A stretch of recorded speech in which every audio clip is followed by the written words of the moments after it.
All right, here we are. Here we are again and again. Plant Tabor TV, $5. Thank you so much. God bless you. And want to just give a shout out again to Narissa Jones from the previous stream, $9.99, Super Chat, and Dave the Philippian. Thank you for your support.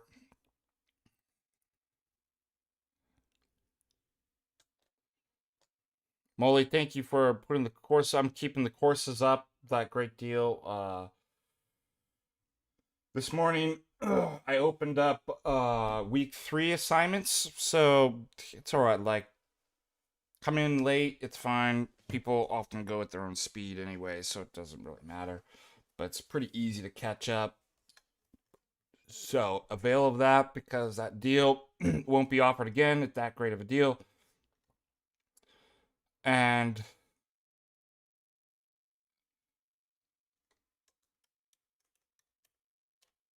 what should I say? Avail of the deal. Do it. Had a blessed liturgy or reader's typical service at St. Mark the Evangelist yesterday, and seeing everybody in Great Falls. Although I do miss my community in Butte. It's been like 3 weeks since I've been at Holy Trinity because I've been at other places doing services. So it's strange. I was talking with the parishioner yesterday that they feel like you miss 1 week and it feels like it's been like 2 or something like that. So 3. I have people writing me like, "Are you okay?" And I'm like, "Yeah, I'm just doing services at other places, at other parishes." Um, but it's good. I love staying, connected to our brothers and sisters throughout Montana, and uh, we're spread out, so it's hard to. It's not. Let me put it this way: it's not frequently you get to see your brothers and sisters at the other Orthodox parishes. So that was a blessing. Let me think. What else is going on? All of you signed up for the course. We're gonna have a wonderful office hours tutoring session tonight. I always really look forward to that. I know you guys love that. Um, People think that's the best part of the the courses.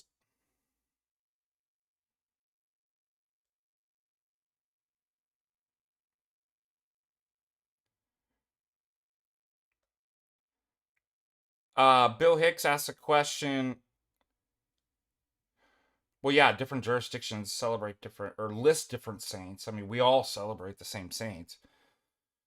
Synaxarion probably has them listed, but it's just like there's so many of them, it's impossible just to list them all. And I don't know why, for example, in certain books or like if you have an app like me, how they determine what's like the number of saints to actually list, like why today was so long versus other days I've seen like 4 listed. So I don't know.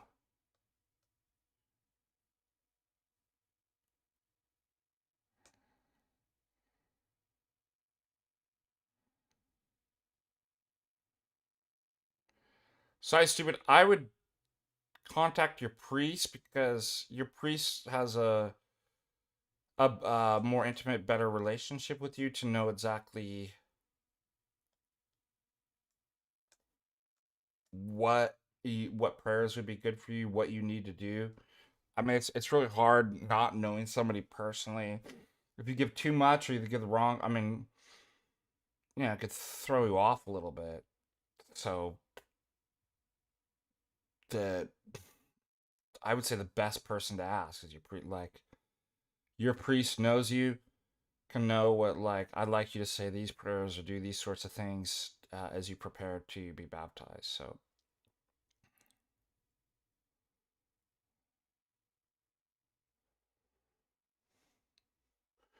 what has the strongest correlation with pre-sale? What does that mean?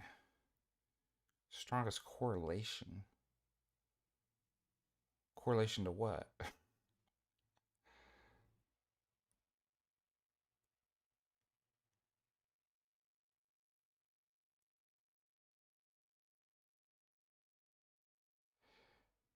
I will give you a heads up, just the general schedule unless something comes up.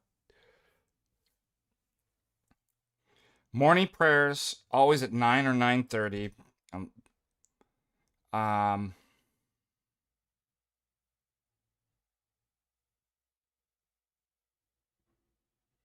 Mondays, Wednesdays, Fridays, Saturdays. What factors affect the pre-salary? Um, the amount of money a parish has to give. That's decided typically. Oh, Father bless. Great Falls was great. Um, I really, I really love them a lot. I'm gonna see if I can show you a picture afterwards. Where was it? We went out to the Celtic Cowboy, like a big. I wish we would have got everybody out. It's church is weird sometimes. Have you ever noticed there's like some people just like disappear right after like I don't even see them leave. I'm like, well, they're just gone. Like I don't know what happened to you. You know, you want to invite them to come out, and next thing you know, it's like, where did they? They just like they got raptured, brother.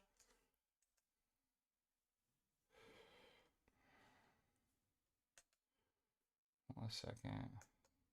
There's got to be a way to.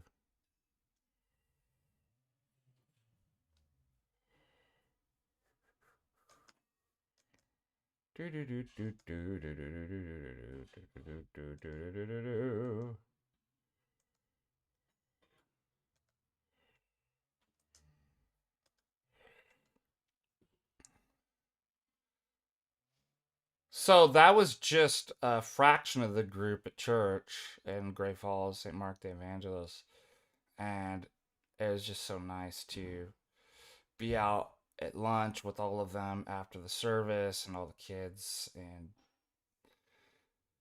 yeah, so Father, it was a true blessing. I'm glad that I got to go there yesterday, even though I miss everybody so much in Holy Trinity. But I told them I will be there Sunday, Saturday service in the Helena area at Holy Ascension, and then Sunday and Holy Trinity. Okay, so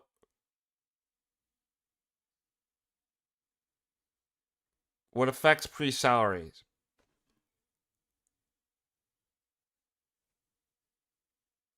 is, again, and Father Ron, you could correct me on this if I'm incorrect, but as far as I know, typically in the parish council, they, depending on how much money that they have in the church bank, the parish council, usually the ones that I've been in, propose like a salary for the priest, and it's voted on.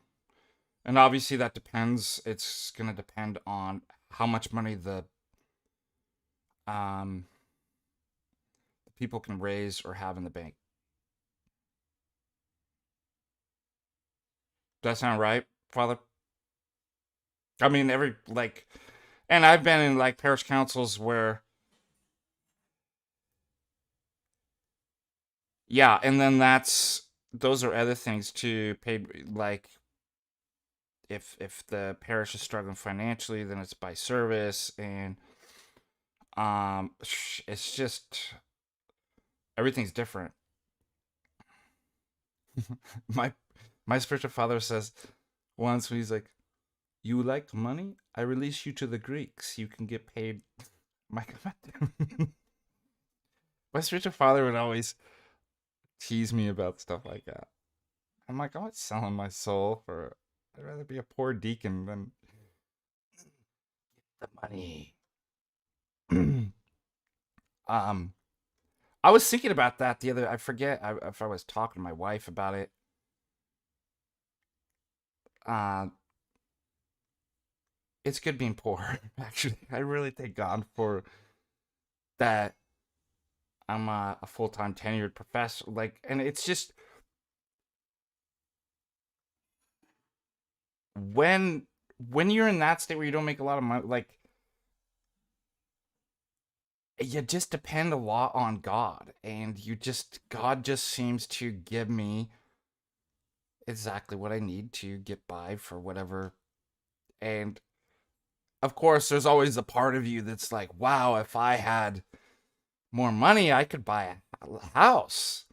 I could do these things, but um, glory to God for all things. Like, obviously, oh, I was talking to my mom about it too. That's what it was. I was on the way to church yesterday, and I'm like, I could never have a house. Like, I don't have enough money to ever get a house, or and my mom says, well, God has you exactly where He wants. Like, you just put first the kingdom of God. And my mom was right about that. I'm like, yeah, you just seek first the kingdom. My God will put it where He wants me. He wants to give me money to buy a house. He'll give me money to do something else. So anyway, it's a very humbling, and it keeps your eyes focused on God when you actually don't make a lot of money. So I just count my blessings wherever they come. So, but yeah, the Greek Archdiocese has a salary schedule, but maybe just don't follow it. Okay.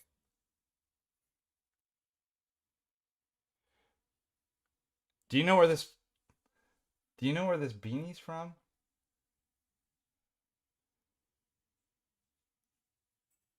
It's from Solvets Monastery, Solvetsky. I wonder if I have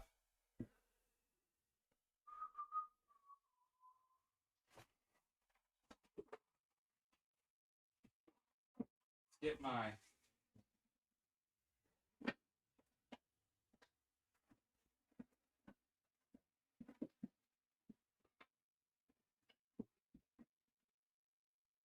relic box out. You guys ready?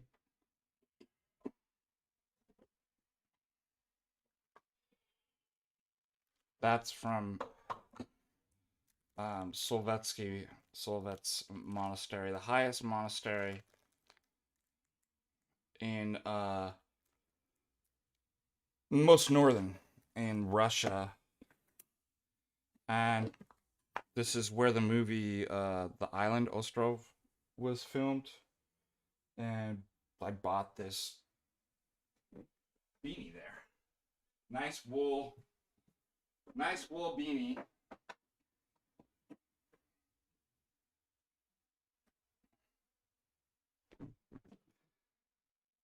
And it's super warm. I love it. And it's from a good place.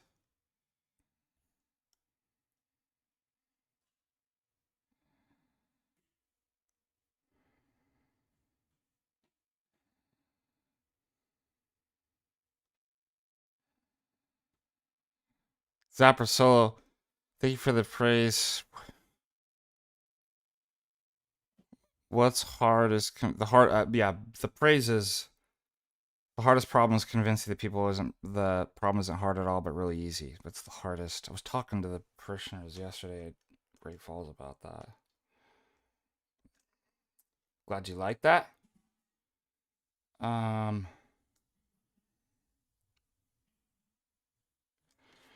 Nathaniel, yes, you said Monday, Wednesday, Friday, and Saturday. Yeah, unless there's something that comes up. That's typically the schedule. 9 or 9:30 Mountain Standard Time. Let's see.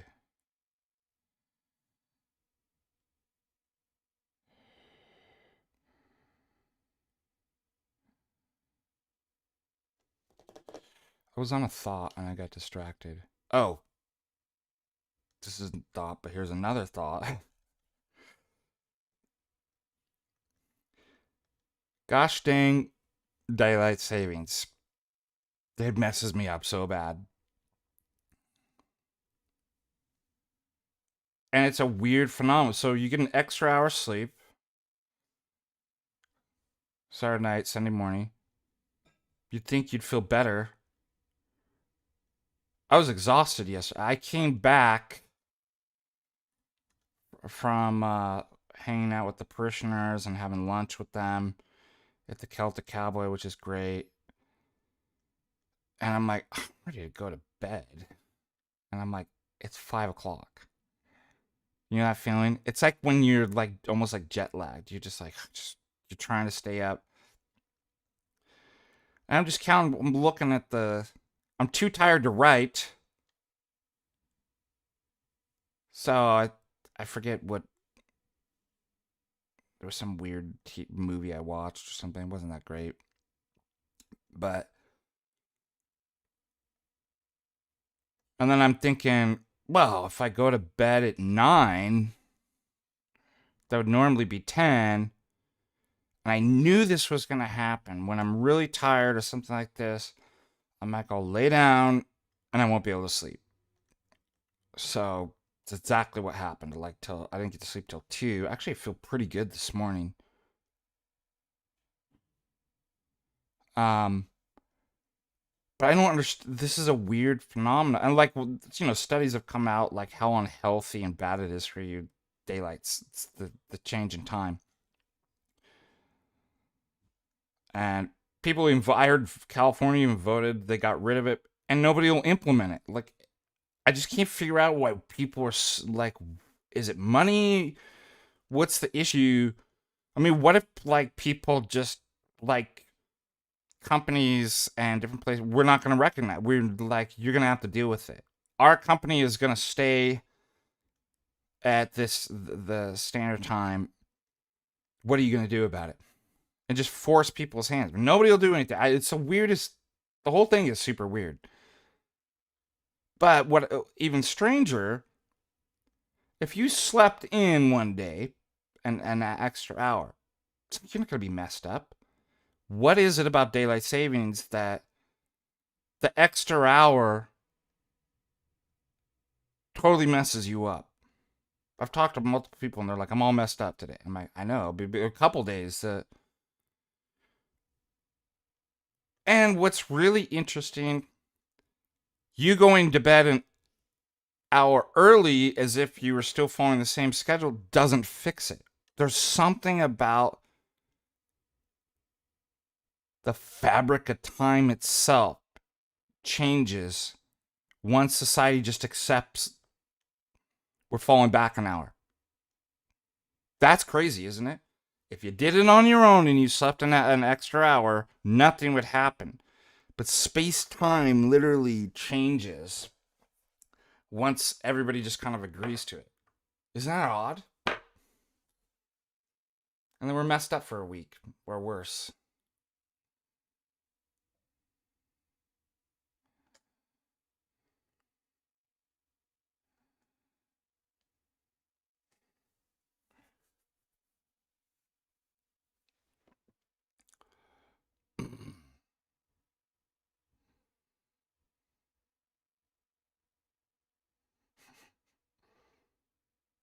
Sorcery.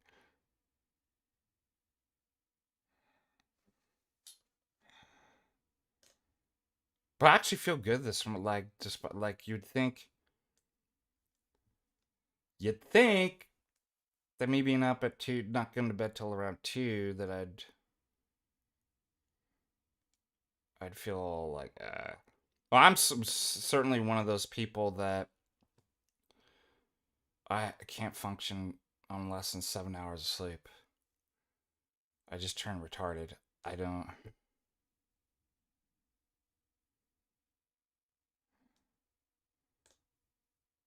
The app I use is obviously it's set for the Serbian Orthoprax, and you can set it to. I think you set it to new or old calendar.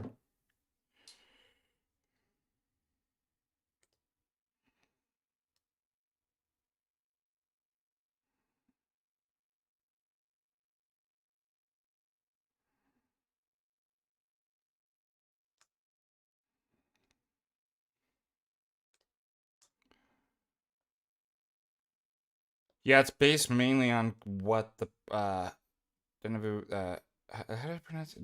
That's a French name? Denu, Denuve?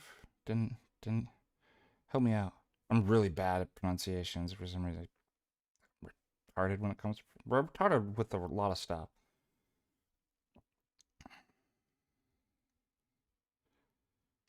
It is usually based on what the parish, and that means parishioners can provide. Yeah.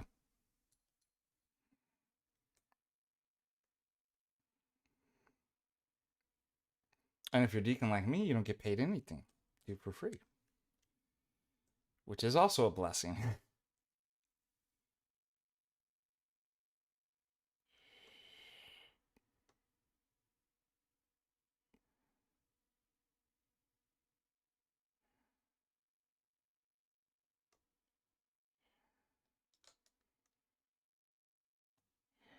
Did you email just now?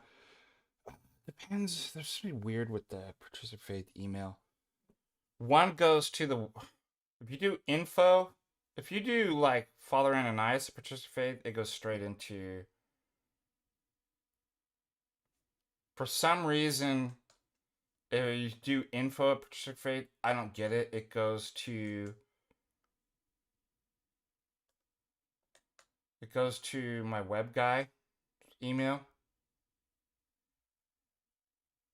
And then if he reads it, happens to read it, will forward it to me. But I don't know why I'm not receiving the. But it doesn't look like I've received anything.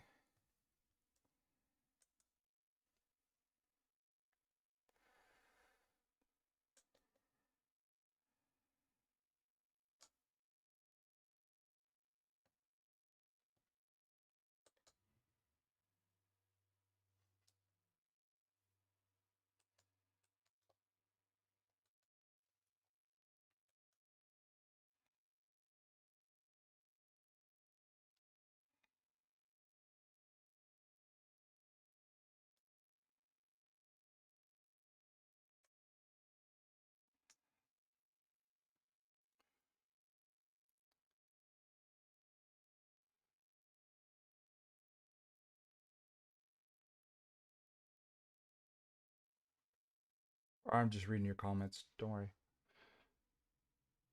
What? So he says at the parish yesterday after church. I was sitting there. I was, oh, it was before the service. I was watching just people pulling up, just seeing who's coming up. Let's see out the window. And they were like, either you're having a stroke or you're thinking about something. Like that, neither. I'm actually watching people drive up for church. That's all. Somebody said, I think here, are you collecting? They like, I paused or something. It's usually because I'm reading something. People are like, are you sick? Or are you just collecting yourself because you're like feeling it? And I'm like, no, I'm just reading comments. Yeah, all right. Gotta collect myself. I'm gonna.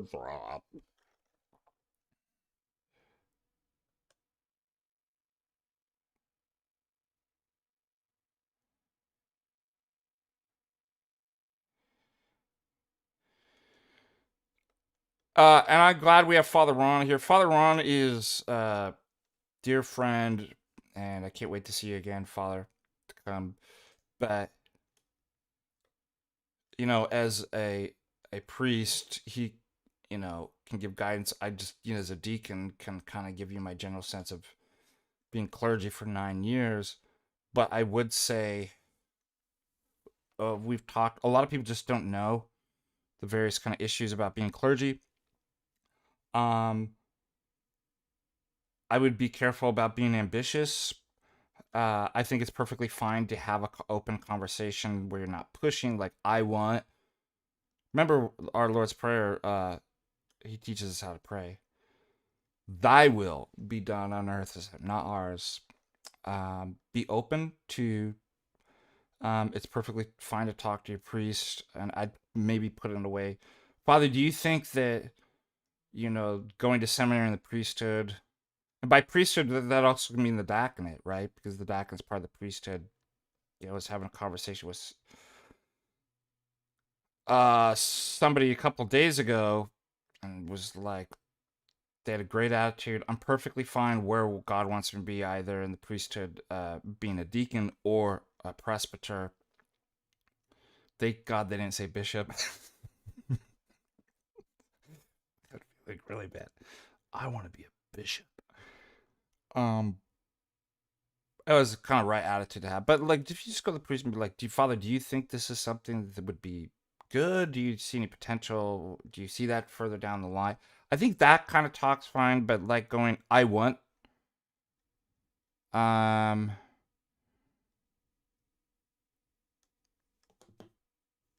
I think it could be dangerous. Also, there's rare exceptions, but typically the prescribed kind of canons and rules for that is, because a lot of these guys came in, like, there was somebody the other day that was in one of the chats online somewhere, and they're like, I'm discerning the priesthood, and they're not even baptized. I'm like, well, that's a weird.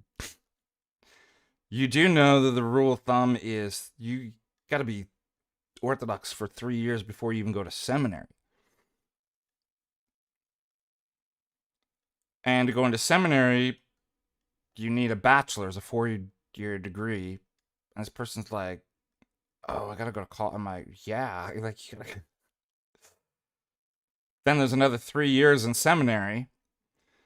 And then the canons are 30 years old before you're ordained. So, person's like, well, I'm 20. It's like, I don't even know if you should be thinking about, especially if you're not. Anyways, those are just so you know what the kind of schedule and time period would be. A lot of people don't bring that up to people and what's kind of required. And again, I know priests that's like, because of a particular situation and the need, they didn't go to seminary and they were ordained.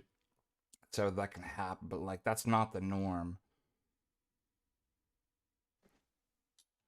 But just talk to your priest just in an open way. Do you think, Father, that I'd be somebody good for I mean, is there potential for me? Like, should I be thinking about praying about? I think that's a good.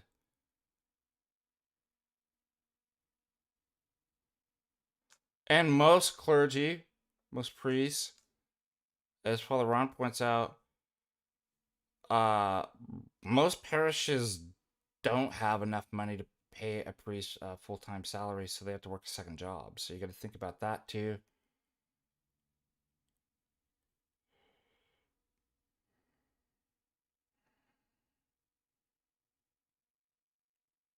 Yeah, fake beanies. What a great idea.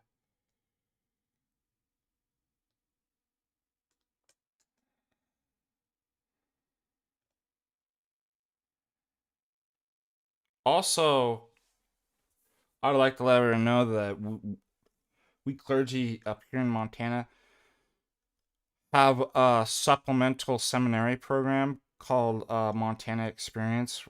This was created by Father Russell. Father Russell has such great ideas, but training seminarians and potential seminarians in things that you don't get in the seminary, like accounting and you know, developing, you know, the personal kind of virtues and qualities. Typically, I do two things in that each. You basically spend a week or two or longer with, different priests in Montana, um, and there's classes and different stuff. And one of the things, what I do, and I love doing it, I love teaching rubrics, how to serve in the altar. Uh, I really enjoy that, actually.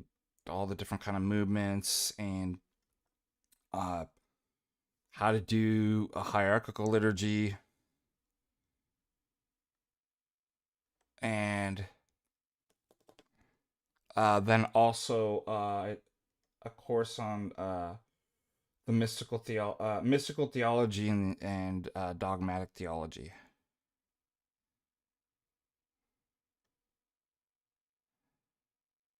All right, we got a lot of questions in here.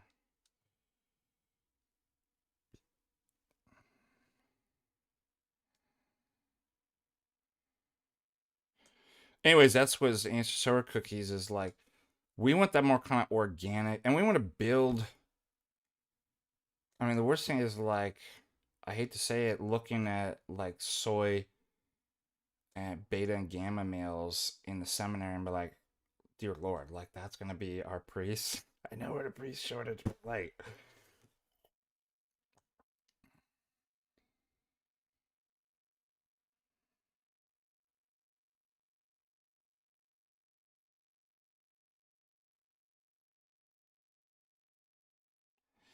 anyways, if you're interested in that, I'd reach out to Father Russell at Holy Trinity. He could help and kind of guide you through like whether that's something good for you, but like yeah, you would spend a couple week or couple weeks here and in training and various things that you wouldn't actually get in seminary, and then that could be a supplement to the actual seminary.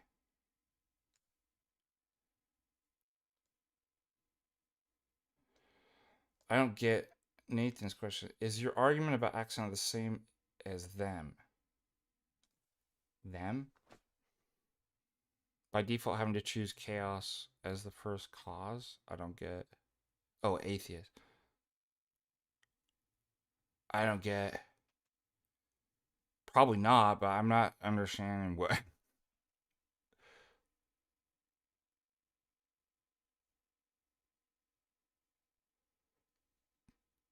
There's their first cause. Well, yeah, I mean, in one sense, yes, but really the kind of epistemic first principle is accidental chaos. Like, so I guess it's similar. Jacob, may the Lord bless you.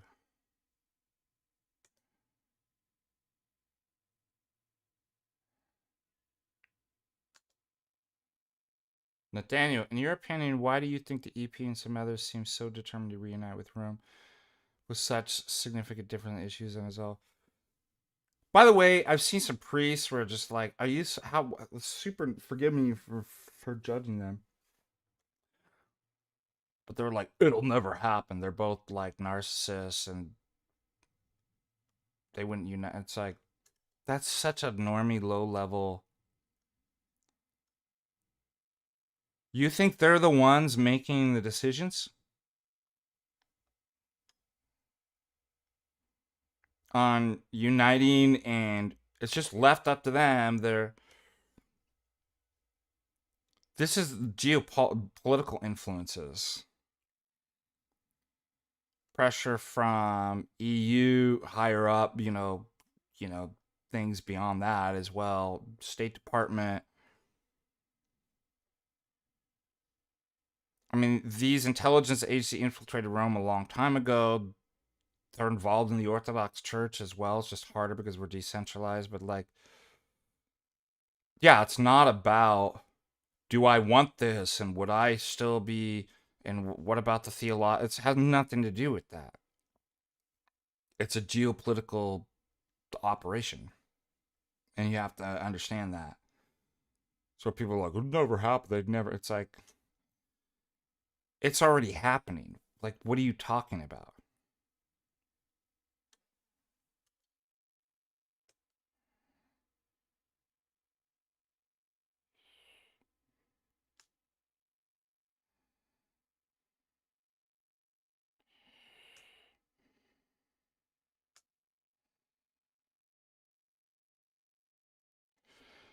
It's Brasi. Yeah, I notice a lot of seminarians I interact with online tend to be, for lack of a better term, soft. Yeah. Isn't that kind of what I was trying to explain to somebody the other day what Gamma's not a beta male. However much you want to invest into these terms or something like, but there's something there, right? Um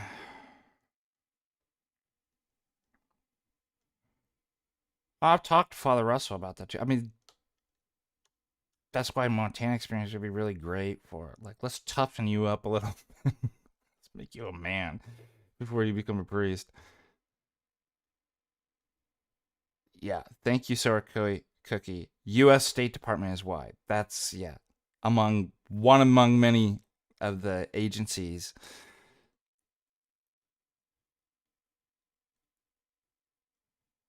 Also, keep in mind too the IOTA, which I've done conferences, but there's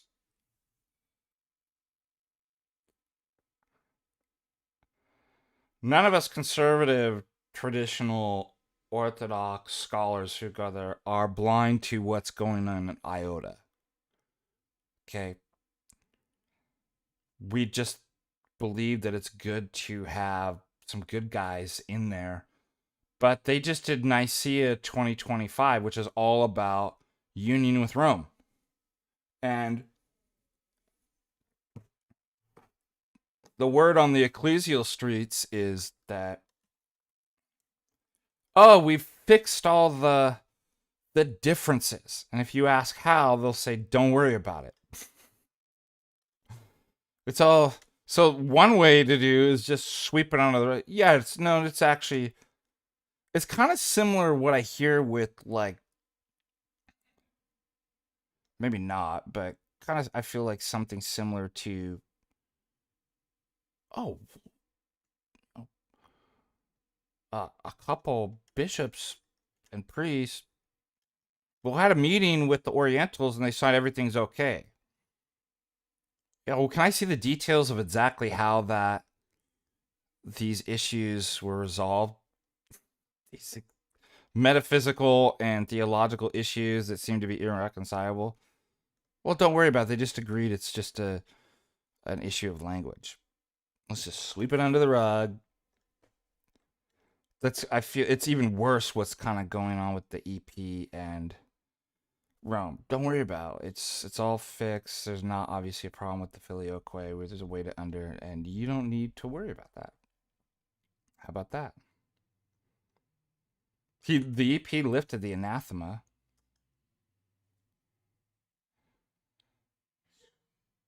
So I think you're gonna see that.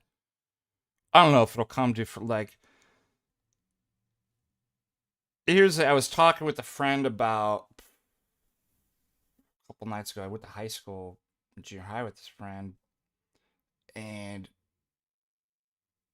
I brought up the point that Jose had made on Patrick, Church of Eternal Logos channel. There's no revolutions that happen or are successful unless they're allowed and funded.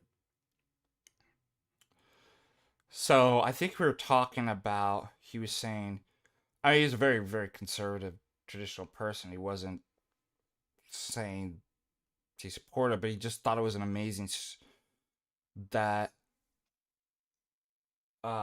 Fidel, Che Guevara, and then what was the other guy that was part of the Cuban Revolution, ousting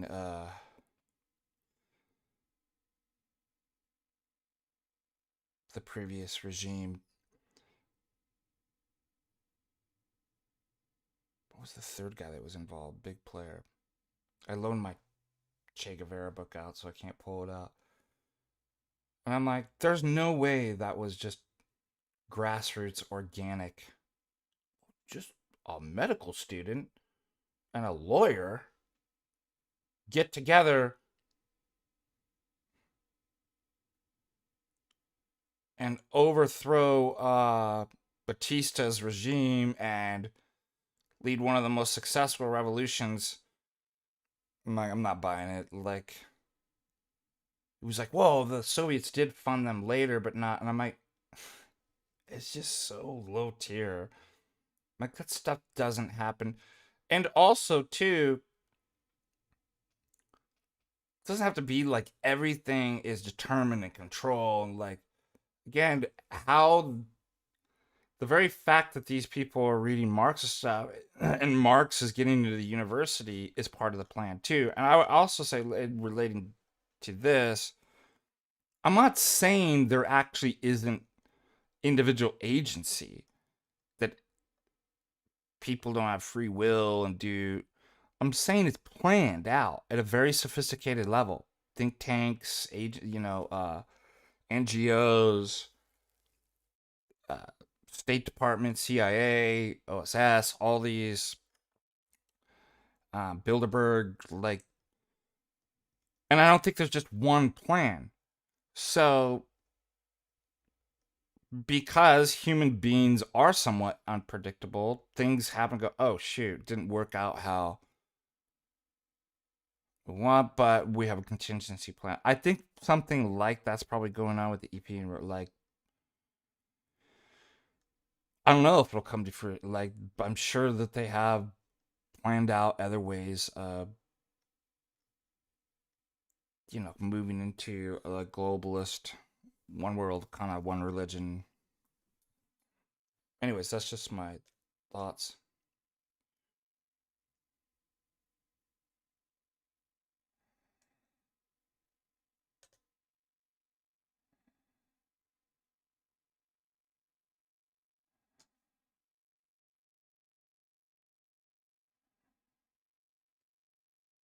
Yeah, Father Ron, great point. Take vocation seriously. I think also, Father, that necessity is the mother of all invention. That it gets us to think more, like you said, more seriously how to do this, um, what needs to be done, stuff that we wouldn't be probably thinking about if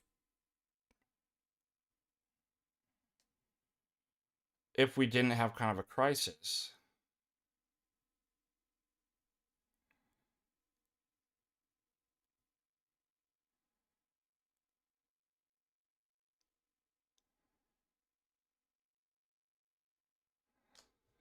So, Cookie. Yeah, like I said, every jurisdiction has issues. Just, you're not shackled to a jurisdiction. You're not baptized you're baptized in the Orthodox Church. So, if you've got a good local parish and priest, like, go there. Something comes up and there's an issue and you need to go somewhere else, like, go. You're free to. It's a great thing.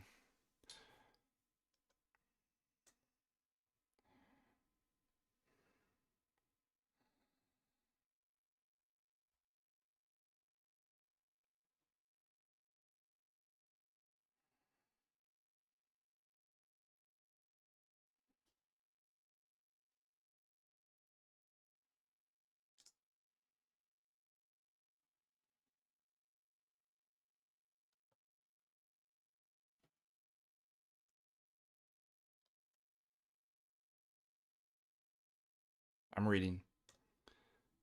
I'm not having a stroke. I'm reading your comments. Oh, yeah. Hey, Nathaniel. That brings up some. You said something that made me think about something else that I saw the other day.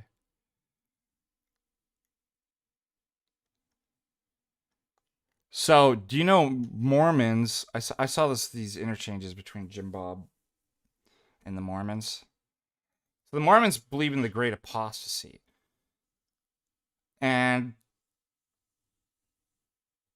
they have an ad hoc kind of rescue to the objection. Yeah, but scripture says, the gates of hell will not prevail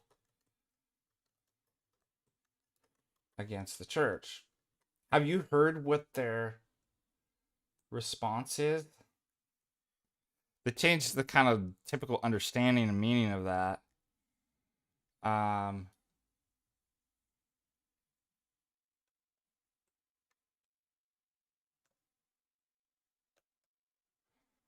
oh, well, prevail just means they won't ultimately lose, but they lost that battle, but not ultimately lose the entire game. How?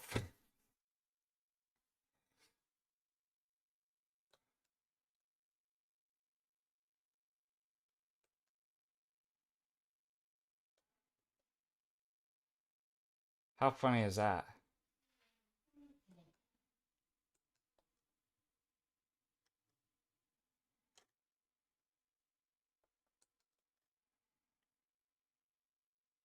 So that's a typical ad hoc. The first time I'd actually heard that, I'm like, interesting that you guys have you heard that?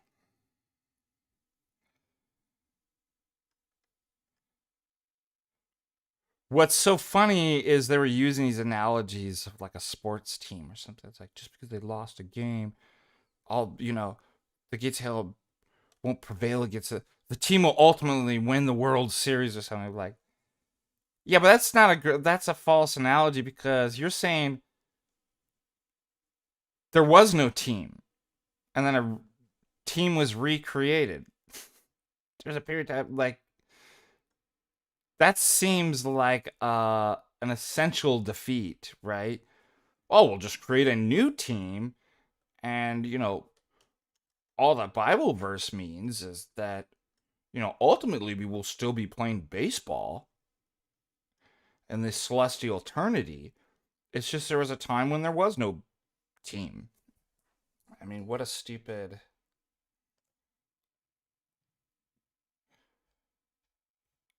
Personally, I don't even go into I just am like, you literally made that up to save your position. Like, that itself is an unacceptable way of. It's like, I heard a Protestant say when I quoted the scripture to hold fast, St. Paul's epistle, hold fast to um, the the traditions, whether that were written either by with either taught orally or written, right? Epistle. I said, so you're just saying you hold to the written, but not the oral. And then have you heard this one? Oh no, well that's implied that all the oral eventually are going to be written down in the Bible. I'm like, you just made that up. You can't do that. How do you know that? Well, because it saves my position, you see. Because if I don't, then I would lose the argument. So I just write in what that obviously means, even though there's no evidence for that. So something similar.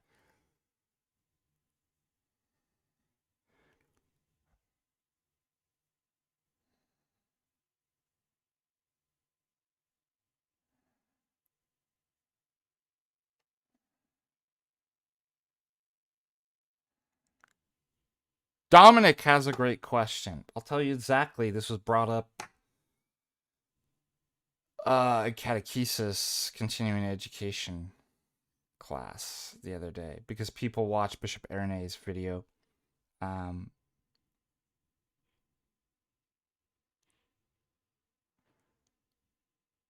I lean into my spiritual. My spiritual father told me the same thing. Put it away and don't let people see it.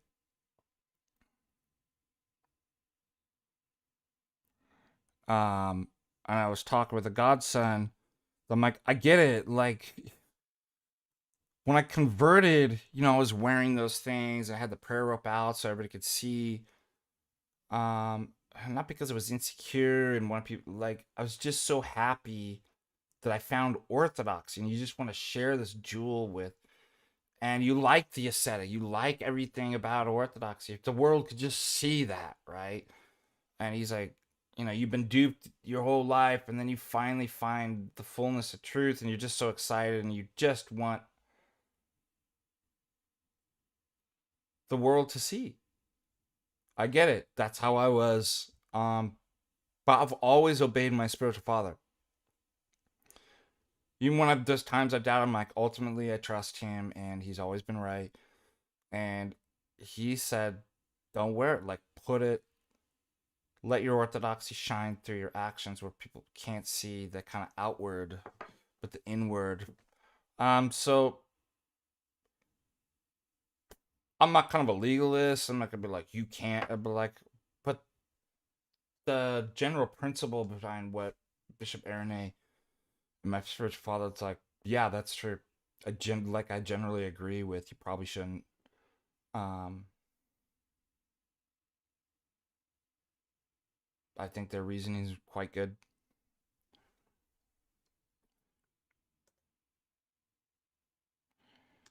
And by the way, the only reason why I wear this out sometimes is I got a blessing. This started in California because I'm not a priest, I'm a deacon. So deacons typically, unless you're an archdeacon, don't wear the pectoral cross. But what's happened in California is that I asked my spiritual father the blessing to wear my small baptism. Obviously, you can tell the difference. It's not a priest cross because people thought it was Muslim. I'm like, I have to have something, when I'm out and about, that, people can be like, oh, he's a Christian. So, but I didn't make that decision by myself. I got a blessing too.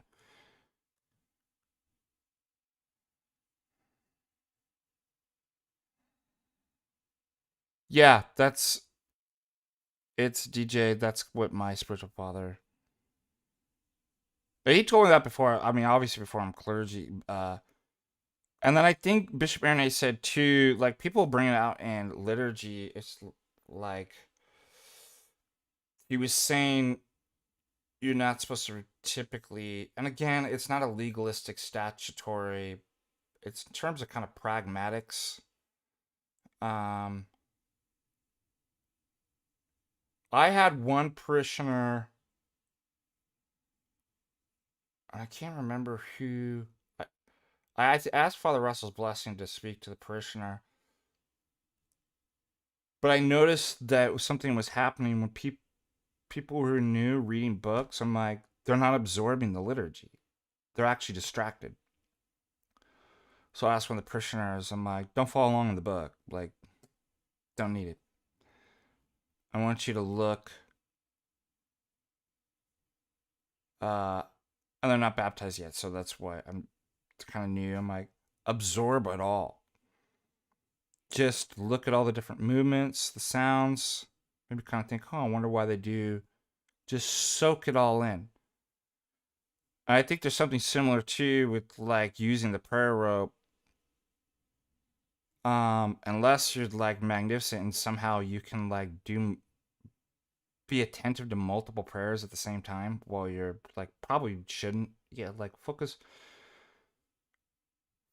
on what's going on. Like absorb, train your mind to not be distracted by other even if there are other prayers or something like that. And I think Bishop Aaron said too, there might be certain times and places in the liturgy where you could do something like that. For the most part, I wouldn't even do it in the like just listen, focus on the words, be open and receptive to everything kind of going on.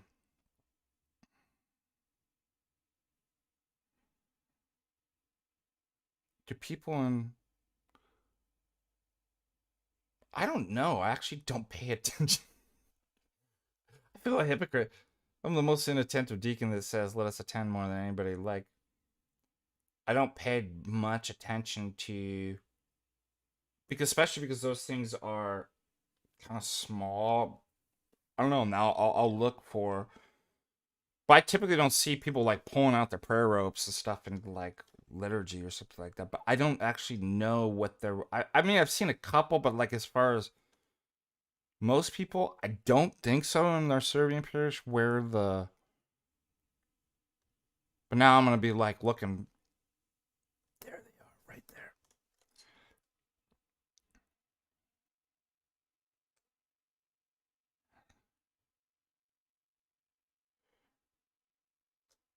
I used to see like, where's the? Hold on a second. The what you don't want to do. Okay, so here's get the. All right, so that's the one you're talking about right there. That goes. Oh, I forgot about this one. ECU is it's kind of an interesting one. What you want to do is get out of the liturgy and pull this thing out and be like, Lord Jesus Christ. How long this thing is. Was this like the 99? I never use this one. Good Lord, forgive me. How cool is that? It's literally almost as tall as me. What you don't want to do is pull this out and literally be like, Lord Jesus. Anyway, I thought you guys were gonna kick out of.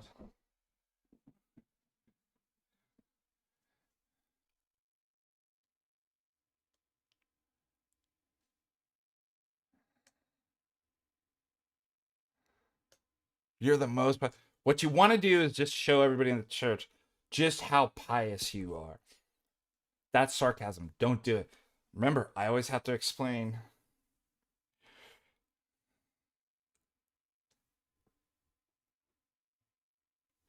All right, what else do we got going on? Glad we have Father Ron here to give advice too. Thank you, Father, for joining us.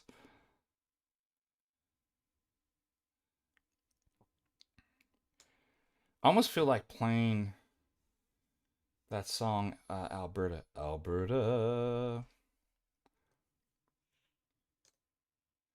By, if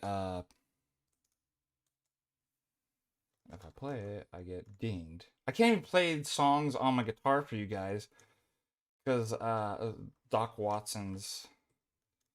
I get. Have you guys heard this song though? It's a good song, Alberta.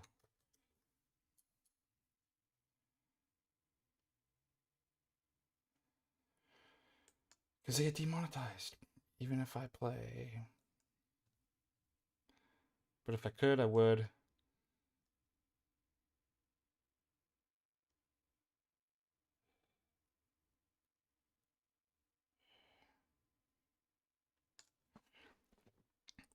By the way, I have an interesting epistemic argument with regards. If there was a blackout period in a church, that destroys us knowing what. I mean, they have tons of huge epistemic problems. If there's not a continuity in which the whole is preserved and passed down at all times, you don't know what the apostles wrote. You don't actually know what Christ taught.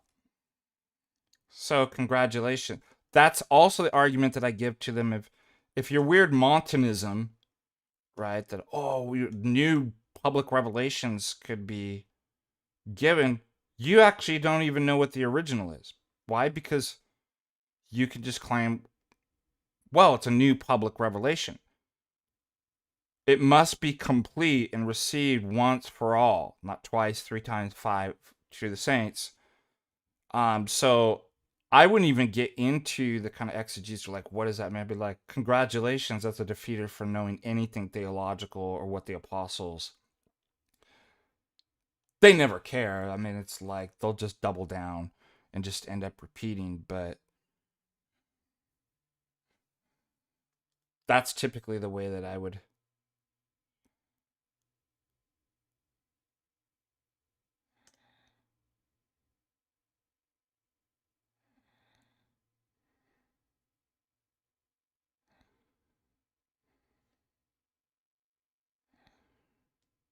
Look at all the comments. Did I miss any super chats? Let me look.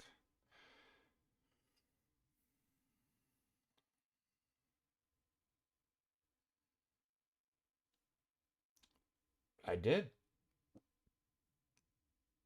Firespring Joel donates and tips $10.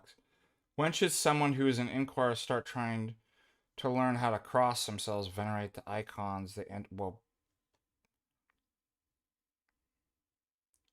that's a good question. You should probably learn what they're doing and then how to do it. And then at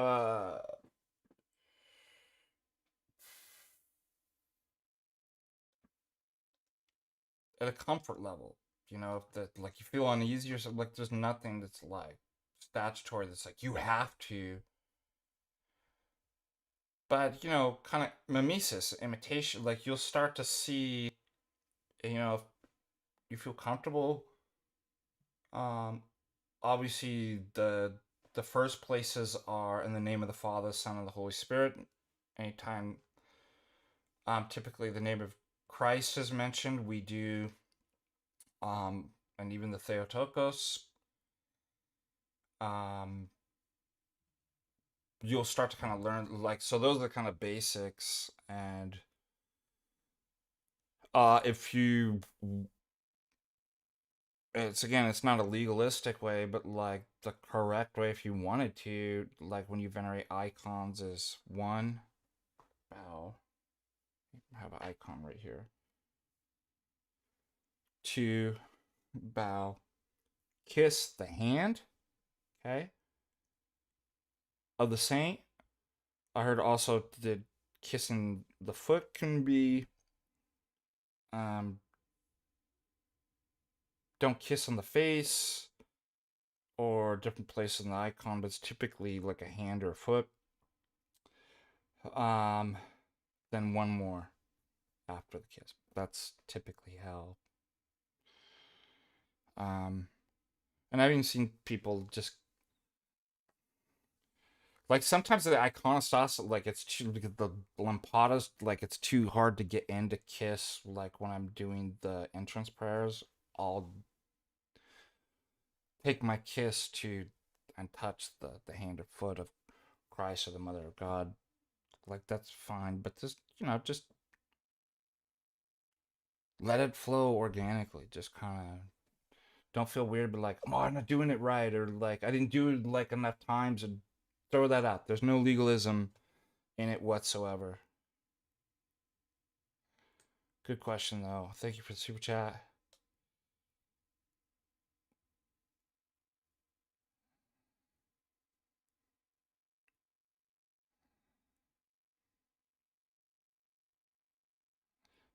Yeah, a great point. The level of dishonesty cannot be argued with.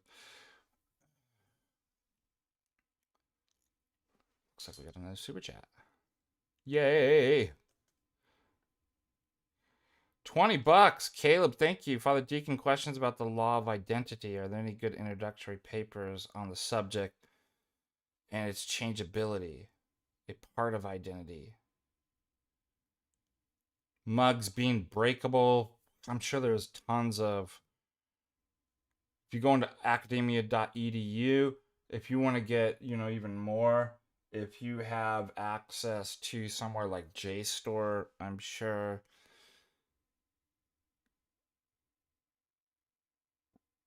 But it's going to get complicated. For example, it's less strict with things, more artificial laws of identity with things that are called artifacts. And how we establish, ultimately, identity is going to be grounded, I think, in real essentialism, essences. And uh,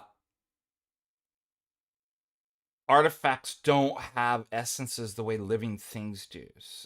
That kind of organic unity. That's why it's like, the mug break, is it still a mug? It's like part of that's subjective and socially, the identity socially determined. Like I always say, one person's desk is another kid's fort. Like, what's the identity of what doesn't have an intrinsic identity like nature does? So it's those things get a little bit more difficult to kind of answer. Um, but if we talk about substance and substantial change and stuff like that, there's a lot of articles. Uh, that's how identity changes, is substantial change. I mean, we could look at chemistry and be like, the differences between mixtures and compounds, right, is literally substantial change that has to do with the law of identity. So yeah, there's tons of literature on. I haven't taken a deep dive in, so I don't. Nothing off the top of my head is um popping up. Nathaniel, it is at the end of the liturgy, the priest is blessing the cross. Is there a technically correct way to approach him? Yes. You address the priest will hold up the cross, kiss, and then kiss the hand. That's typically how you would kiss the cross and then the hand that's holding the cross.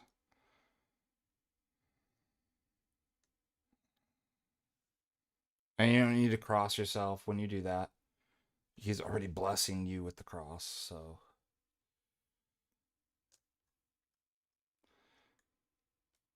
You could, I mean, you don't have to address the Father. You can say, Father, bless. I do sometimes, but typically when I'm going up, it's like I'm asking actually for the blessing to divest. A little bit different. I'm like, I said, Father, bless, and your blessing to divest. Isn't that interesting? The deacon can't actually, has no authority in himself to even put vestments. I have to actually get the blessing from the priest or a bishop to put vestments on or take them up. Priest doesn't have to call the bishop every time he puts a stole or investment on. So interesting kind of things, but in the different levels of the sacerdotal priesthood.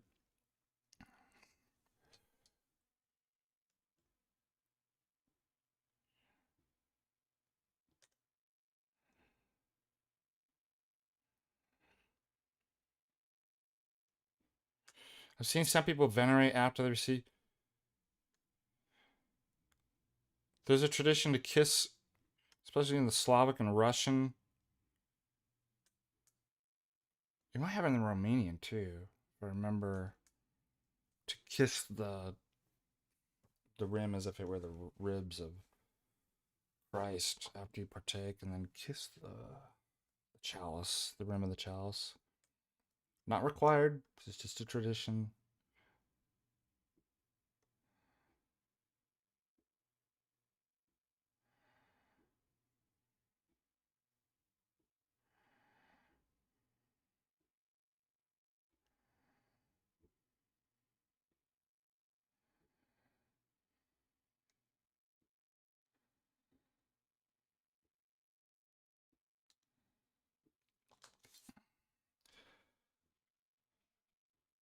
But I was thinking about something. Forgive me my ADD. That one of you had brought up about the Mormons. No use in arguing.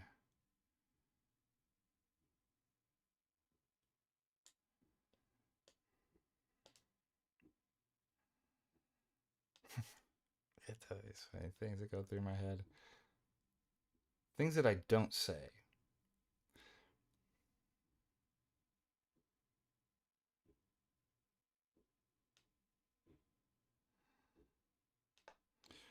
What was it? Somebody had a good. I'm trying to go back up to your comment. Do you remember? Do you remember what you said?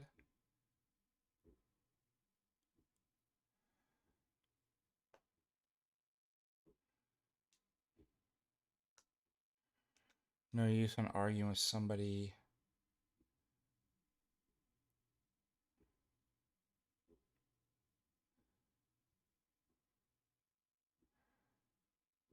I got a lot of comments. Yeah, I'm from the OC. I mean, not originally. I was born in Minnesota, but lived in Orange County most of my life.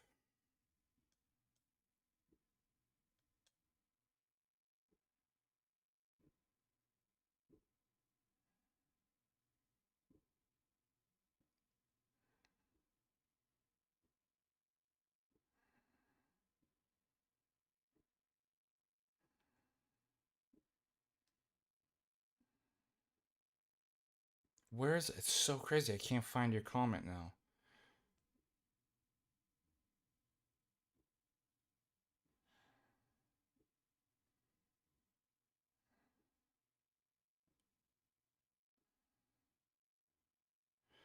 Anyways,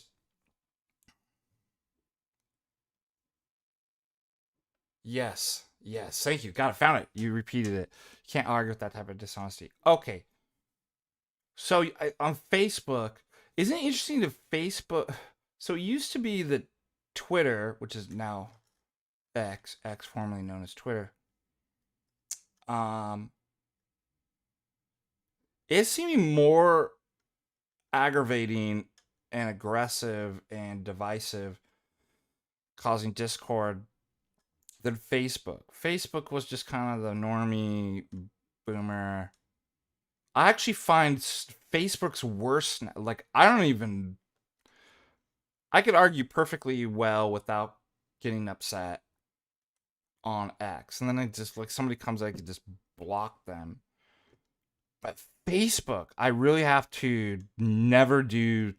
I can't even enter into the, like, everything in me wants to just jump onto some of these people and say, like, and I'm like, I can't do it. I'm gonna fall into my passion. There's something about Facebook that's just awful.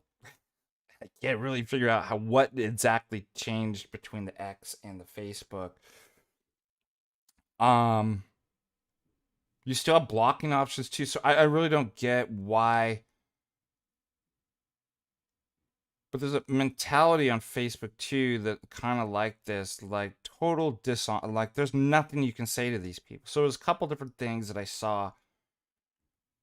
First, I get these like not ads, posts on Facebook from a local TV channel. It could be Billings, Missoula, Butte, and one of them was about, so the federal law that you can't only fly state and federal flags on city buildings and stuff like that.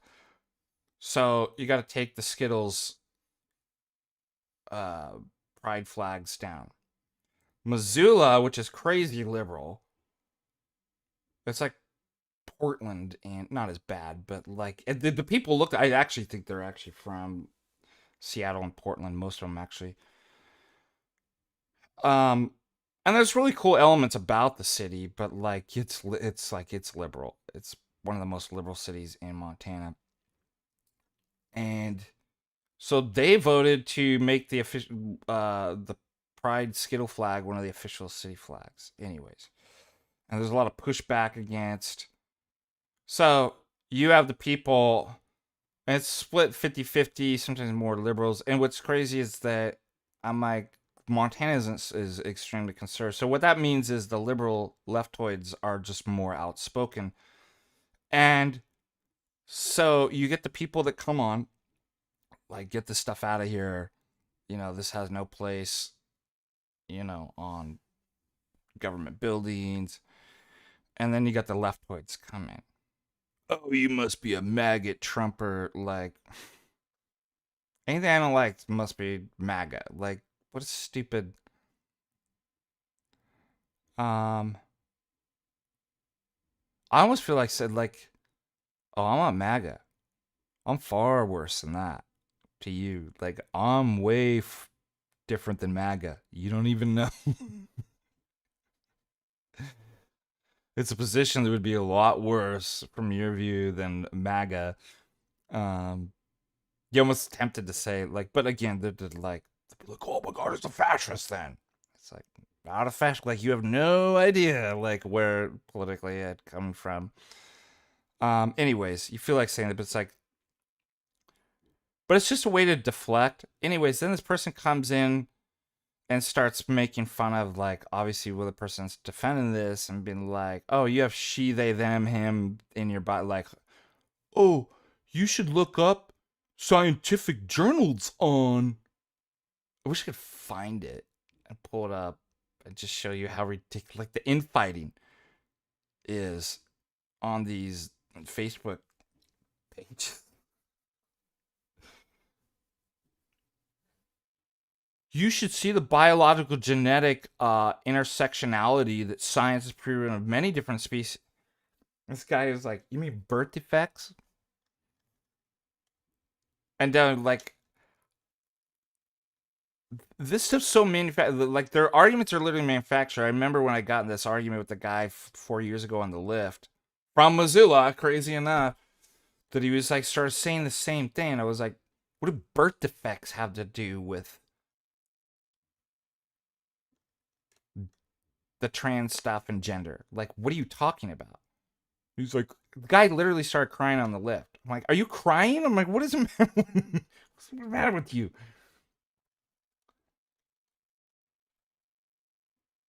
So when I said, what population? First of all,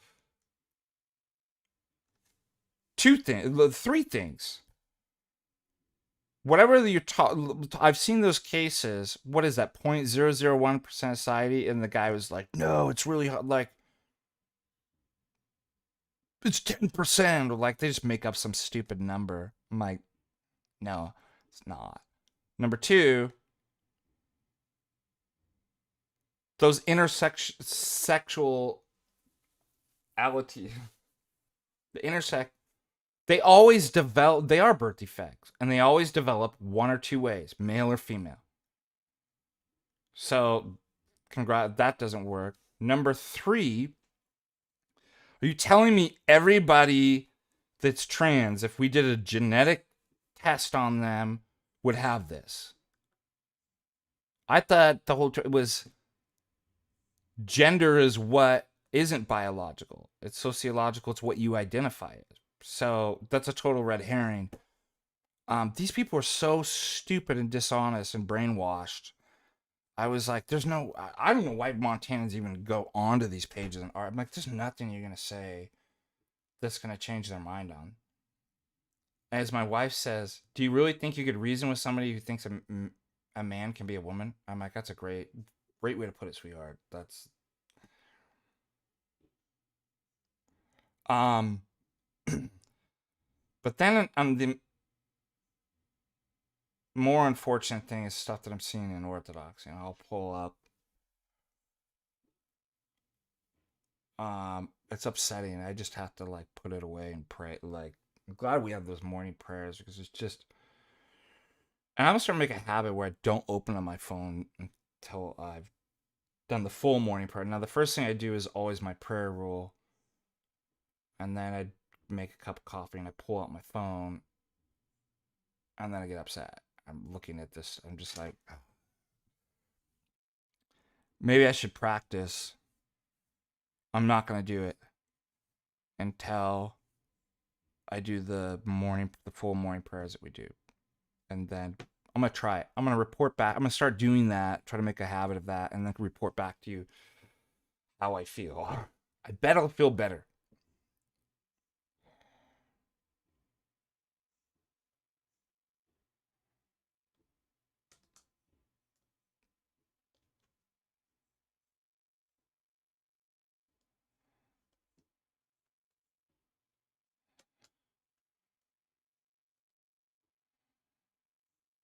All right, I'm looking at your comments.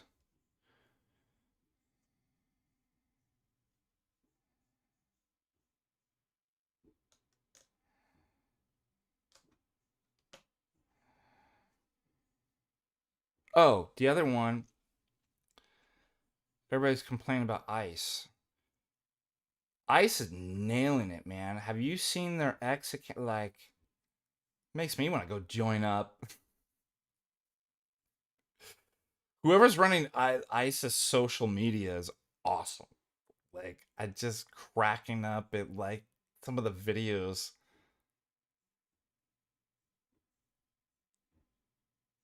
Have you guys seen it? Let me see if I'll probably get dinged. I'll just cut it out later, but you gotta see this. It's hilarious.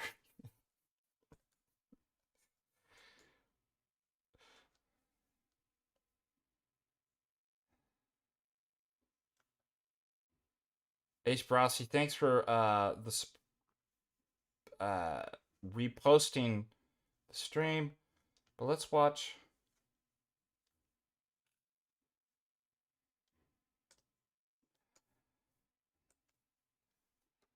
Let's go to ICE.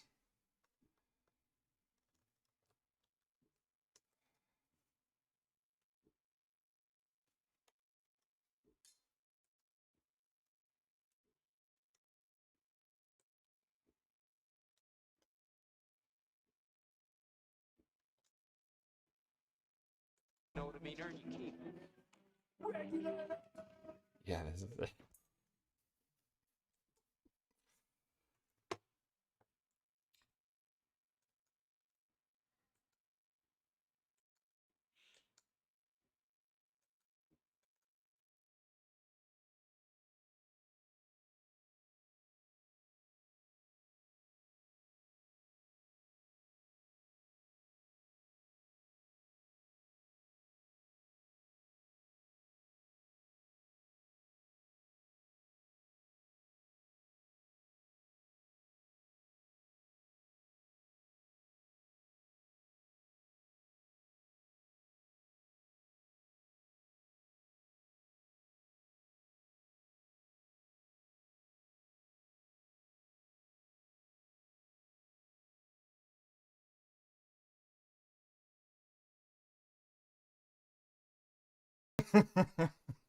It's so.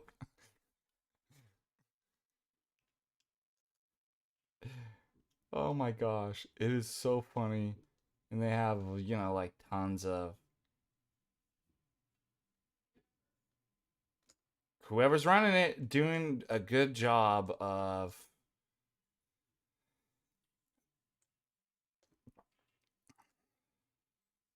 Anyways, this is gonna lead into something, I promise. But have you guys seen that? What's your? Have you seen some of their videos on the?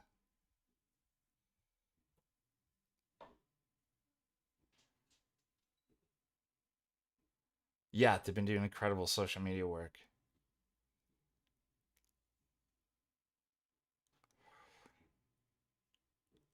Yeah, you knew it was gonna get regulars mount up. Um,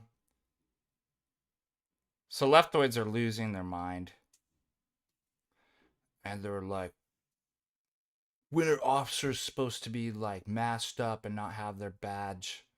Matthew Johnson 49 stopped engaging with online trolls 100%. Yeah. Disposition improved. Yeah. Highly recommend it. At least try taking a period of time and a retreat to the desert, if you will. I think people are actually signing up to work for ICE. I think that's the one of the reasons why they're doing the social media. But obviously, I mean, it's just so.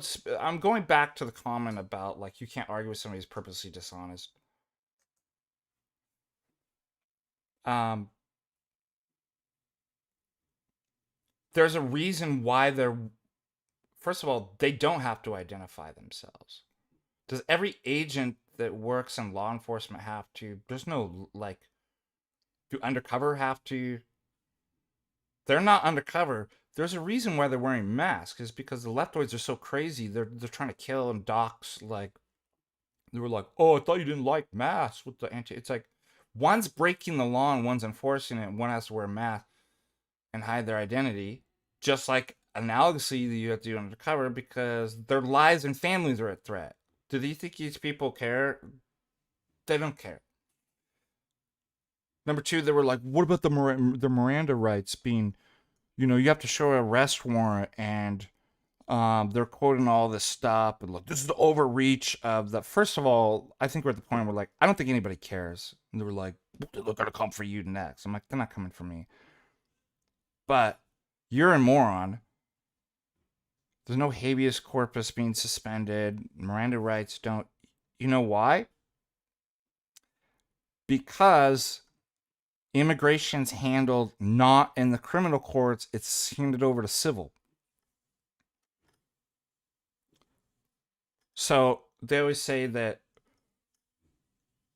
well, the right and left get these wrong. So the right will be like, well, they don't have any rights whatsoever, like because they're illegal and they're not. That's not necessarily true. There are certain rights even for those who are illegal. Here if they commit. Uh, but this is a different issue. Um, due process is what they're saying. Like, they already got due process. That's why it's handed over to civil. So the courts due process in criminal court and criminal law is not the same as civil law. In criminal law, you can appeal, right? Uh, you have a right to a trial and stuff like that. That doesn't follow in civil law. So none of you people know what you're talking about. The reason why, even though it's a federal crime, it was handed over to civil rather than the criminal courts, is so that the criminal courts wouldn't get bogged up with the appeals process. They have, if they're going to arrest them, they already went through court. They already got a due process. They're found, judged, and wanting. It's to expedite as well. And again, so the courts don't. They had due process. They got a trial. It's just those trials don't look the same thing as in criminal courts. In civil law, you don't have to show an arrest warrant. You don't get Miranda rights don't apply in civil law. Like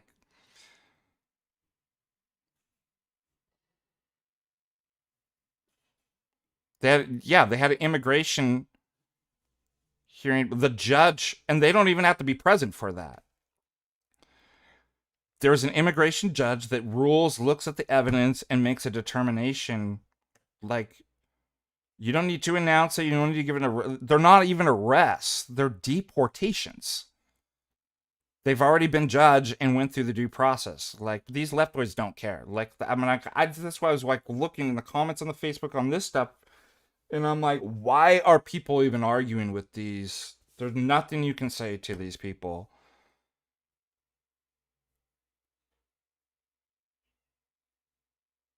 Miranda, this Constitution, that, blah blah blah. Yeah, they don't care about. That's the other thing. You think that now all of a sudden they care about. Thanks, H. Brossi 499. Yeah.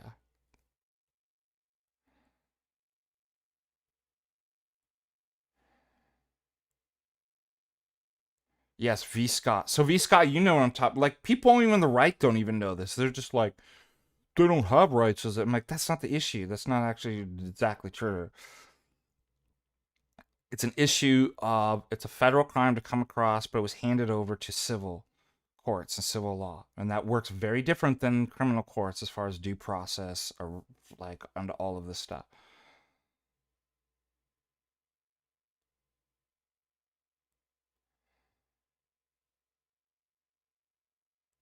So V. Scott, I'm glad you got that. Anyways, it's just another thing that I was looking at. I'm like, just an endless back and forth that doesn't go anywhere. I'm like, there's nothing you can say to these people that's gonna.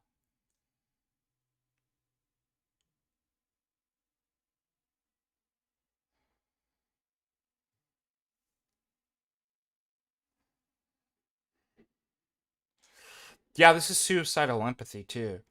And then you see people like, oh, you're like not like. I saw another thing too. What was it? Somebody had said,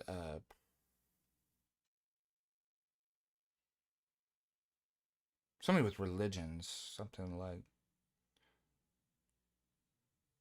protect Christianity or something like. And they were like, shouldn't we protect everybody? It's like, that's suicidal empathy. Oh, and if you don't, the pro cultures come out and be like, you're not Christian. Like, that doesn't make any sense. It is natural. You put your first thing, like, notice the liberal mentality is literally antichrist. It's anti-hierarchical in every way possible. And we could trace these things out to like classical liberalism and the Enlightenment, stuff like that. Your family comes first. And the liberal mindset, the invader, the enemy is the friend. They're given more. Oh, we should treat like we'll just let them come on in and kill Christians, and that's crazy. That's why I'm like, and then they want you to sit down and argue with it. Be like, no, you should be like locked up in camps and deported as well. Like, it's like, I don't even know what to say to you. You should get the same thing that these people are. I mean, it's just insane. It's totally frustrating.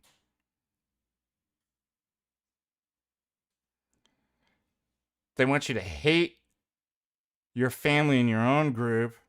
That doesn't mean you can't love your enemies and like, in in the correct kind of context and stuff like that. But like, it's all inverted. No, put the enemy, invader, the person coming in your home, killing your family, wants to destroy your religion. Put them first. See, that's Christian way. Like, don't let these people lecture on. But just don't. I just at this point don't even talk to them. I just don't see. I don't see what it's gonna do, to be honest. All right, and we're gonna get into a similar issue in orthodoxy too.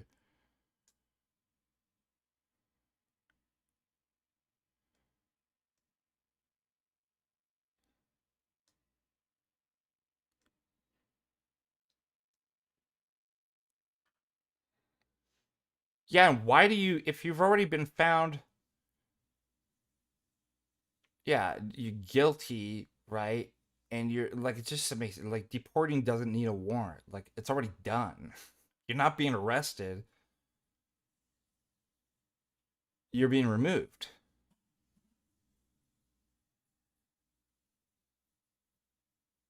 You gotta be handy with the steel, you know what I mean?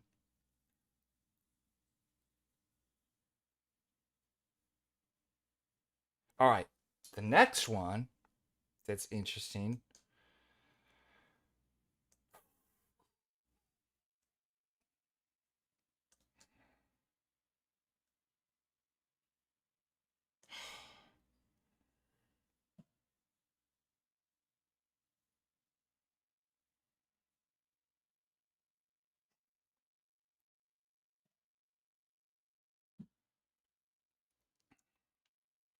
Steve Miller from Billings is writing me a funny thing about some leftoid, probably secularist attacking on tag.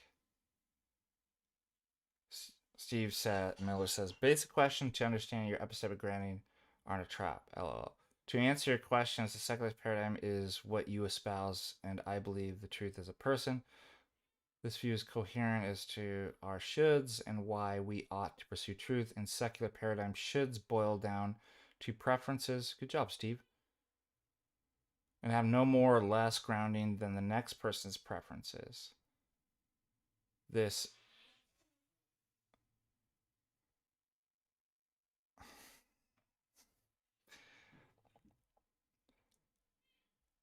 atheist tard says, holy bad word, I knew it. LOL. My epistemic just came. You've been watching Jay Dyer too much.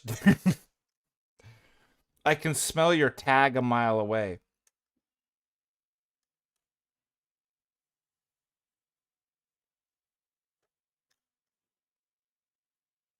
You making fun of something that defeats you isn't going to help it not defeat you.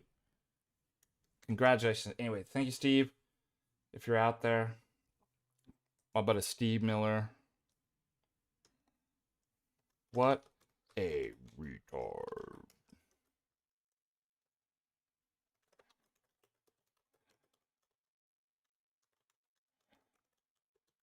It's Jay Dyer derangement syndrome.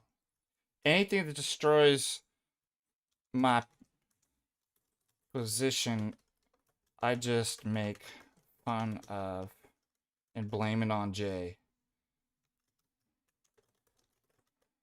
On Jay. Jay Dyer derangement.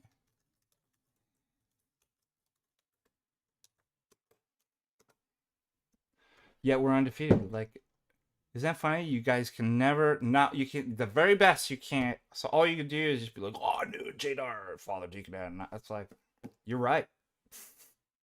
Smell it a mile away. Mount up. We're regulating.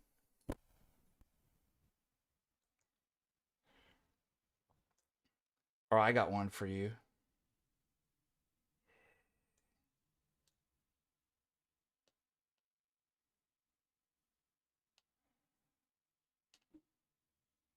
You gotta be handy with the epistemic steel. You know what I'm saying?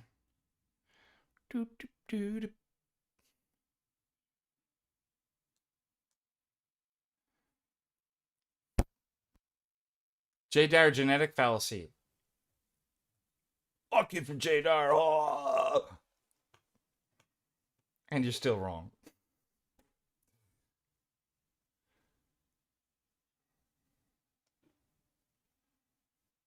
Dyerphobia.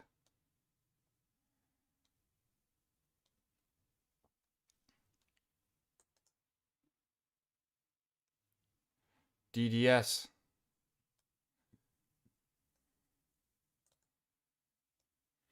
You know, the Viet Cong used to say, did him out, did him out. We said, DDS, DDS. Dire derangement syndrome.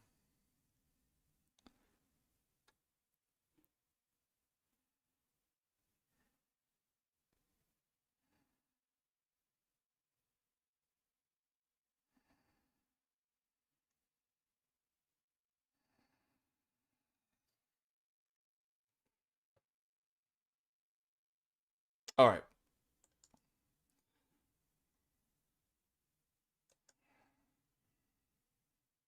What else? I'm trying to find.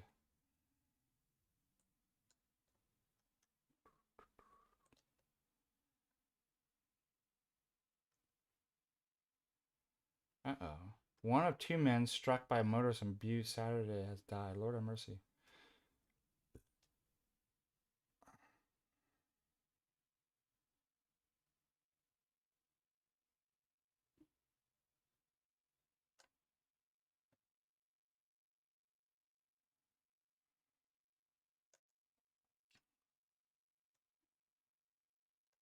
It's the Union Orthodox journalist has been pumping out some articles that have been making the Orthodox leftoids lose their mind, and I was going to cover.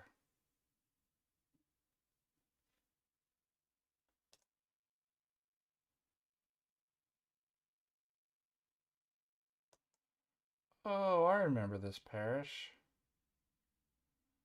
I did a funeral here for my dear brother, Father Deacon.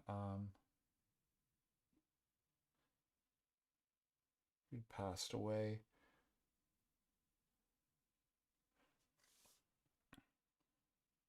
Bill.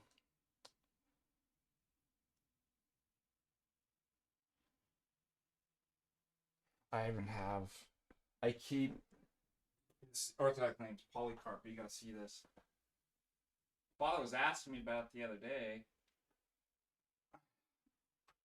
Because when I do my pre-communion prayers, I like to have the memory of him.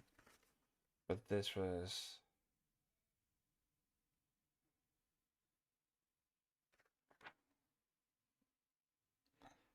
They passed this out.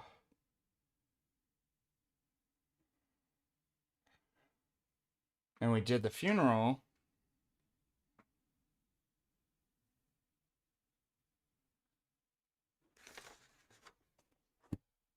It was a crazy story, actually.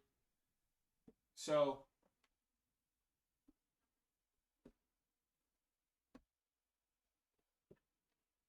one second.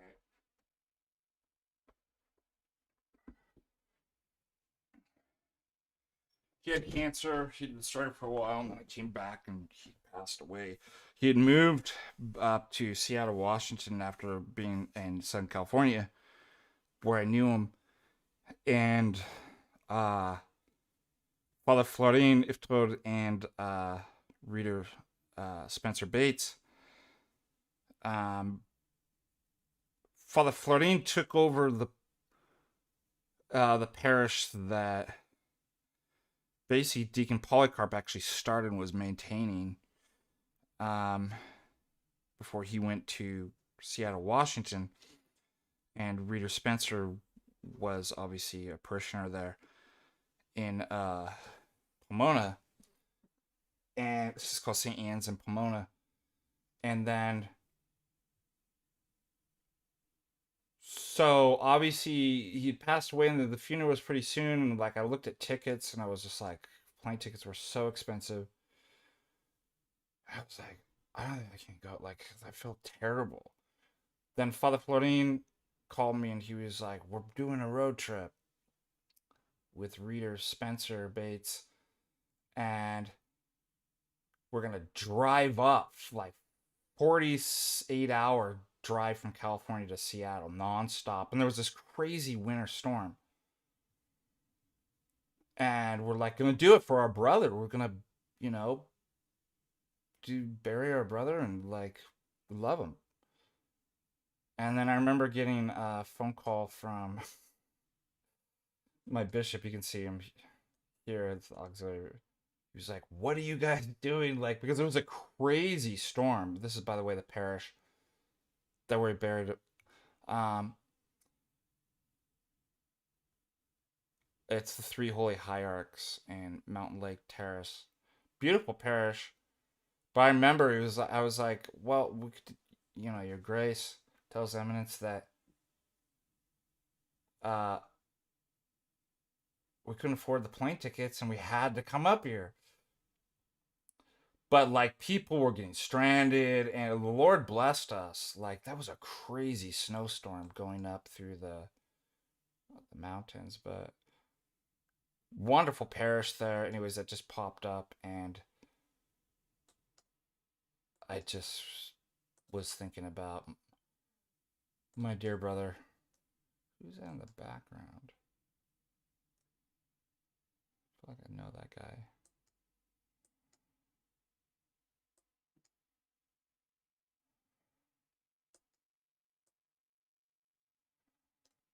I don't even know who this deacon is, but anyways, beautiful parish. I don't know why. I just wanted to share that with you. That story.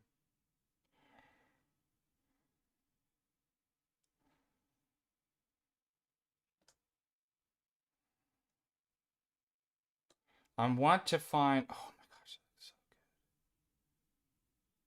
Where's this? Big Bull Barn. I don't even know where that is. Should I look it up? Where is this? I've never even seen this. Look at Helen as like a big. All right, I'm going back because I want to show Union.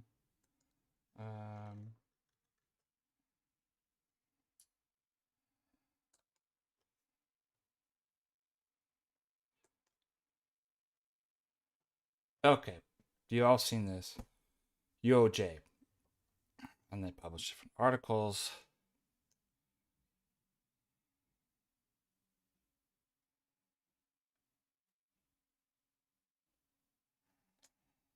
Like this, right? And two articles that I noticed that made people lose their mind. All right, explain this to me. Again, I didn't even get on as tempted as I want.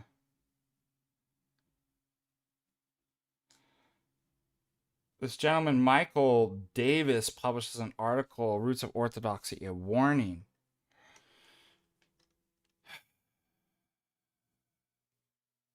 And I've noticed this too. I stopped posting and warning people about Roots of Orthodoxy because I got it's like simps come on and start defending Roots of Orthodoxy that are Orthodox. It's crazy.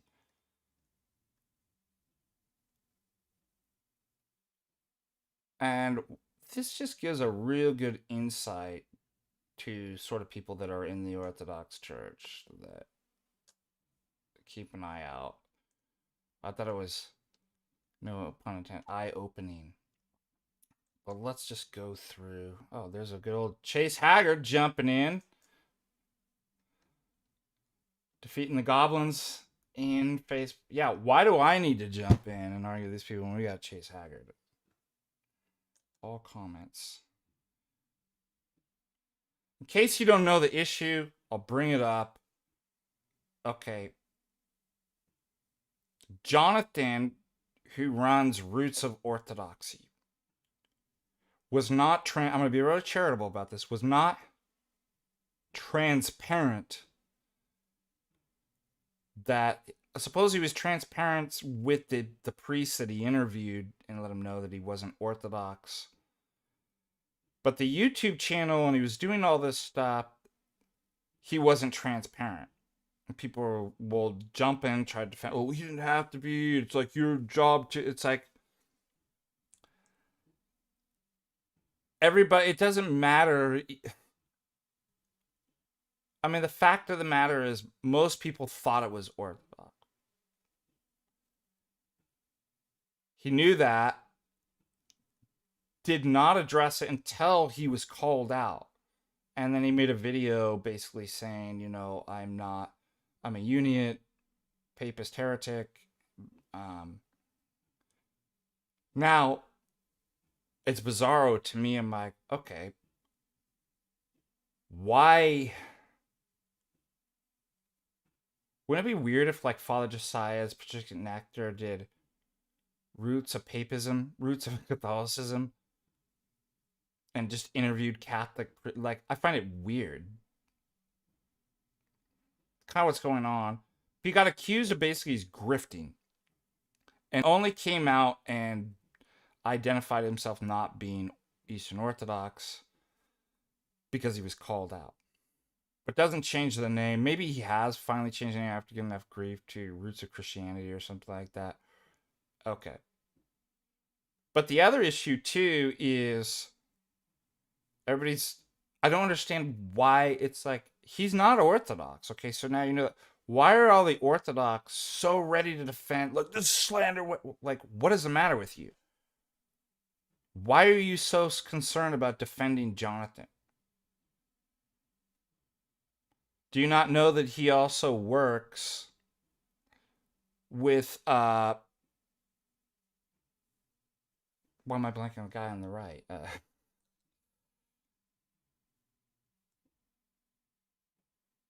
I just totally blanked on.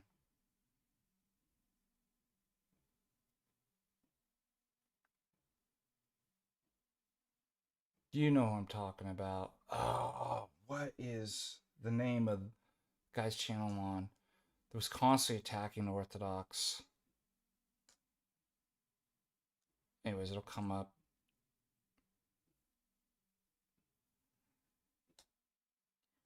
Then he's now having Orientals on. Anyways, I want you guys to see the type of people simping for this. What is going on in our church? Jonathan's an openly Roman Catholic and even mentions in his interviews, he even posted an entire video being Roman Catholic. 36 replies. This guy quickly points out the problem was he did this after the fact. He amassed a lot of followers. Yeah, by the way, he took all your Orthodox money. He made money from that. I told somebody recently was thinking about going on that was friends with him. I tell him to take a large portion of that money, just make another apology and be like, I'm donating to some Eastern Orthodox charity. That might Voice of Reason. He runs the channel Voice of Reason as well that's constantly attacking Orthodox, and these guys are simping for it. You're critiquing us for pointing this out and warning people, and you're talk about, what did we say? Suicidal empathy. It's the leftoid mentality. Your brother, your group, your family, like, those are the ones you hate, and you actually then end up simping and loving the enemy of your family and group and religion. Like, it's totally crazy. You're seeing this go on. So something similar in the theme here. He even has Coptic priests on as they represent true orthodoxy of true yeah. So it's totally ecumenist, right?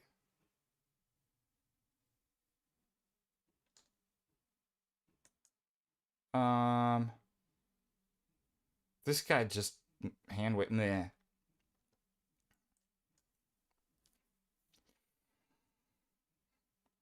Wolves in sheep's clothing in our own church. These people, jeez.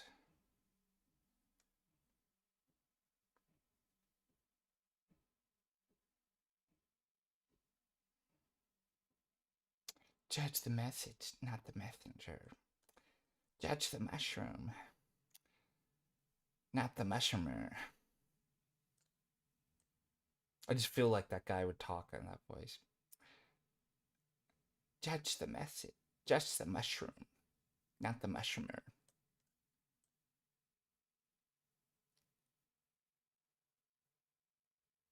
Oh, this guy, like, I'm not even going to get into. He doesn't even know his own religion, calls us heretics. He's not who I'm really concerned about.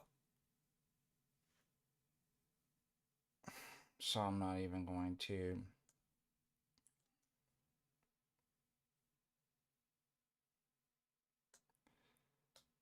Just memes, typical Reddit tier. Oh, energies, you're polytheist.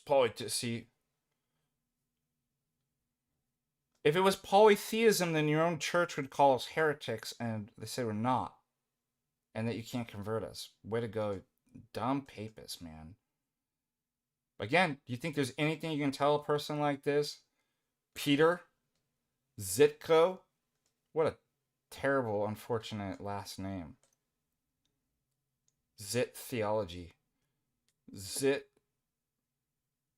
Pus Theology from Stephen Zitko.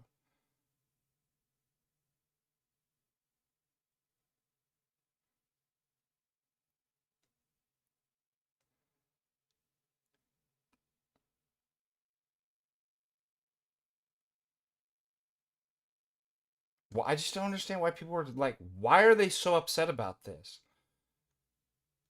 That people are warning. Why are they trying to defend? Don't you find that weird?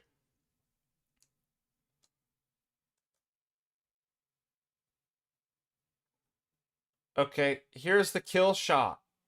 Nobody ever addresses this, right? They're always deflecting. He says in a video with the mushroom, he's not orthodox. There it is. Only after he's caught. And look at that. Look at the Orthodox Christianity. The church founded by Christ in 33 AD.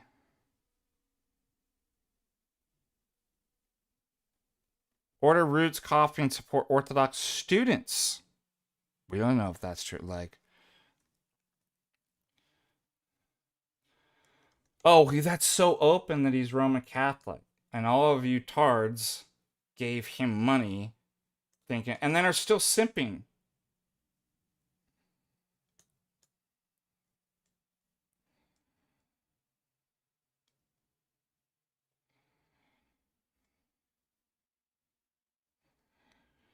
All these people, too, are a bunch of ecumenists. Let's see.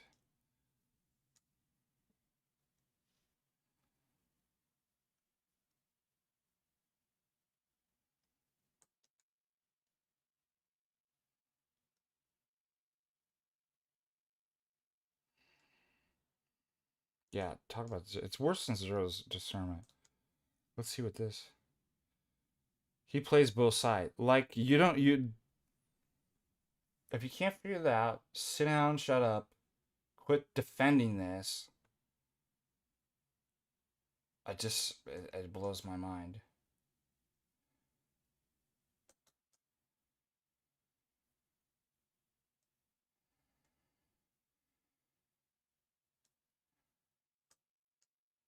Why did I jump on here? Because there's nothing you can say to people like that. Like, what do you... It's just something about Facebook, too. You're not going to be able to reason with somebody through this stuff. Eastern Orthodox don't earn the term Orthodox. Actually, we do. Actually.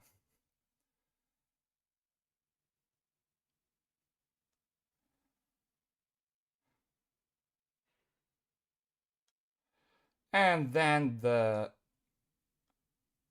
Monophysites, anti-Chalcedonians come on. And that's a big mess. Anyways, a dumpster fire.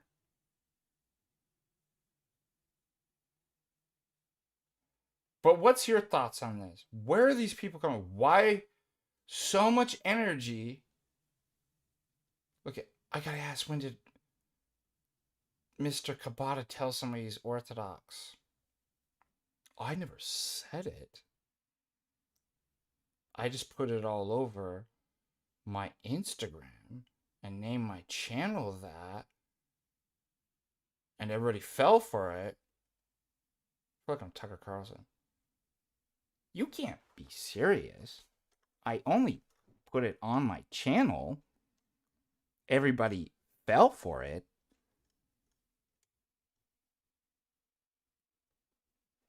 Why simp? I don't get it. What are your thoughts on this? What is going on? Like, why are some people so willing to die on this hill for a heretic? What say you?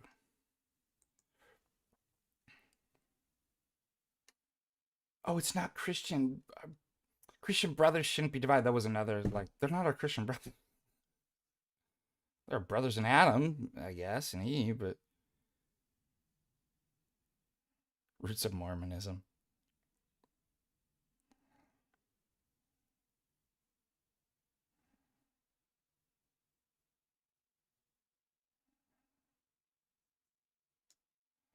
I think one of the things people really liked is the video quality is good. The interviews are actually good of the Orthodox. Bye, Nathaniel. God bless.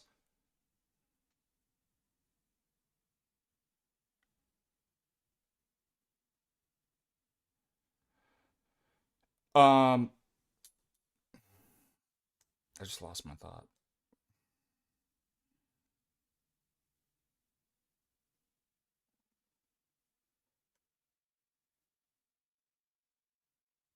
Judge the scam, not the scammer. I love that. That's a great line. I really love. That's exactly.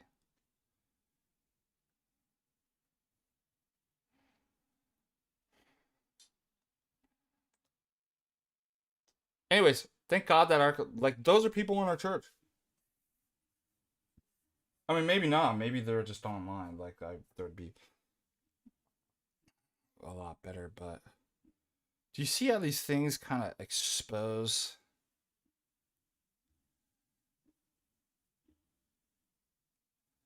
Otto, there's a good question here. Saw a clip about Fuentes praising Stalin isn't counterintuitive to the movement considering Stalin. Nick's a strange guy. Like, remember, Nick's always going to be like the edgy. I don't actually know if he believes. I don't know what's going on with. I think there's a kind of shock value in pushing the like. I'm not quite convinced. But thank you for bringing that up.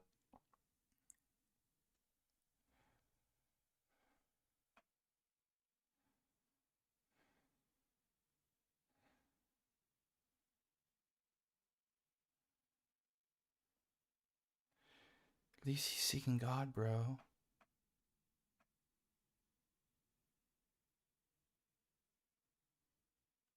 All right. Another one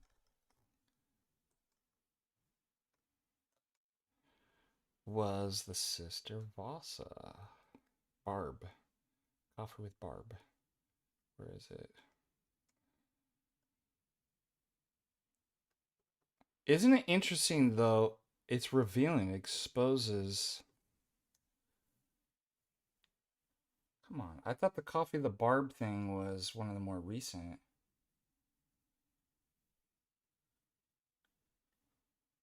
Watch the people come on here and simp for Barb.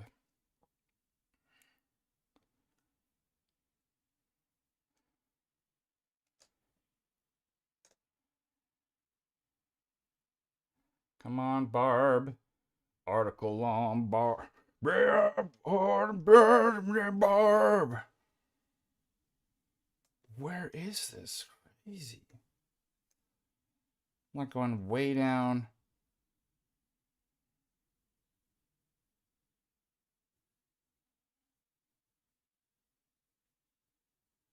You don't you don't think they took it down?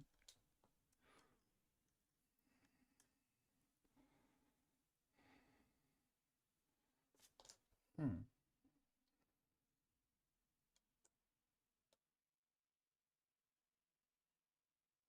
And all the NAFO people came. Basically, they're like, she's a hero. She's still not like that. Basically,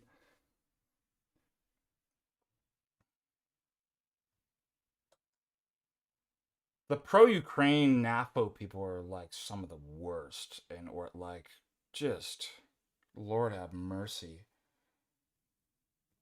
They're straight up lying. They're like, I mean, seriously, people's like, I'm from Ukraine. I've been there for. There's Nick Cage. All my impersonations are cute. Ukraine. I've been there 10 years. And this, people are just like literally saying the church is not being persecuted. That's all lies. It's like there's tons of it like The guy's like, "Where's the evidence?" It's like, are you kidding me? What was something similar to that? Where somebody's like, it was something, last year or two. Like somebody was like, "It's not happening. This isn't actually," and I'm like, "What are you talking about?" Like you can see the there's actually videos of, unless you're gonna get all conspiratoid, leftoid, and be like, it's all AI, it's all like.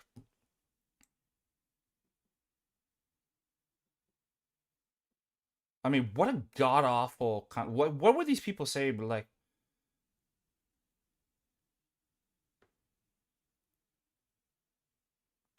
and it'll just be like, you're a Russian KGB. I'm like, I don't have to like Russia to be like, I never want to see the fake gay CIA sponsored NATO banana republic of Ukraine. I hate your country. Like, it's terrible. Like, you're not going to get any sympathy. I feel bad. I do, as a Christian clergy. I pray every day for the war to end because I don't want. But I don't want a country Ukraine. Like, that doesn't make me pro Russia. I'm just like, I don't care. Like, what a god awful country. I mean, literally, it's just like it's a country that stands. That's everything that I'm against. But like, you're not gonna like get any sympathy from me, like, on that. That's what I feel like saying. But I don't. I don't. I don't. I'm not online. But what would they say if you said that? It'd be like, I hate your country. Oh, it's one of the most evil countries. I generally feel bad for loss of life. Like, I wish, which is why I wish the war would end and we would stop funding these things. It would have been over a long time ago.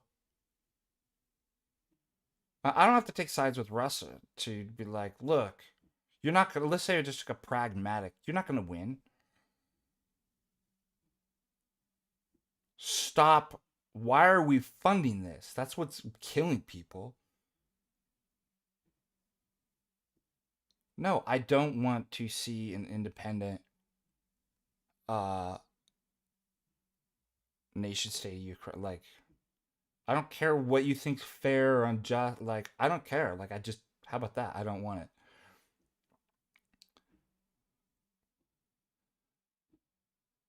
U.S. State Department, yeah, yeah.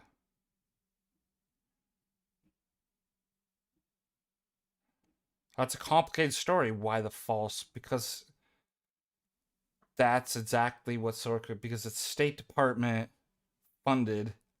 Remember Mike Pompeo and all that? That's why. He's forced and blackmailed and probably paid into making a fake.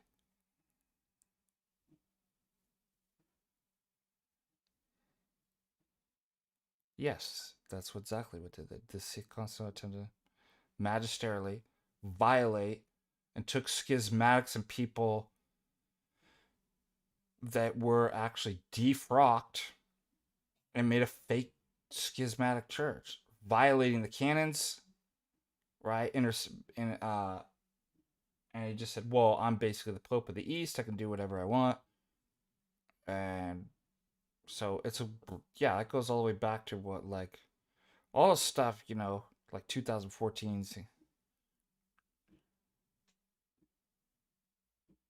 Net cages can't net cannons. I have to pull them up. Like, I have articles on, you can't interfere in another person's jurisdiction. Like, I thought you all knew that. That shouldn't be something. You can't go in and be like to another bishop's and be like, no, I don't like how I'm going to do this.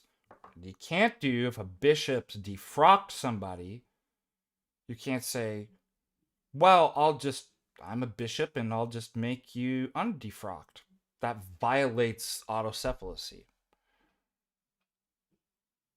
Yes, That's why they started taking on more this papal, we're first without equals kind of.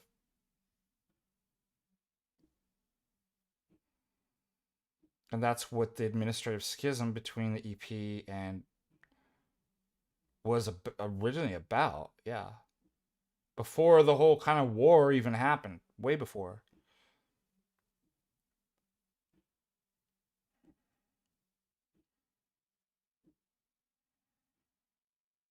Yeah. I mean, they literally have NAZIs, like, and all the leftoids are like, oh, I'm with you, It's like, I mean, it's just so fake and gay and stupid. Like, it just,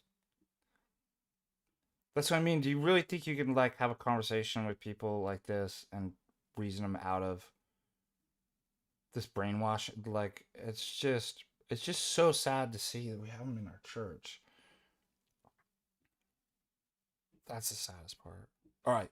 Other question. Let me see if we have any super chats.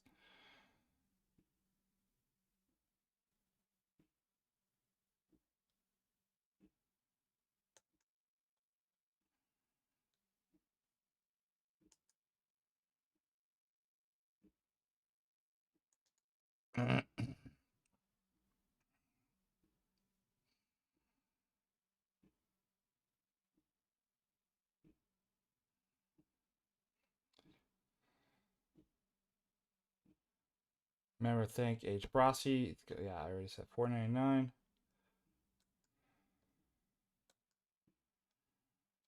All right. Other questions. News.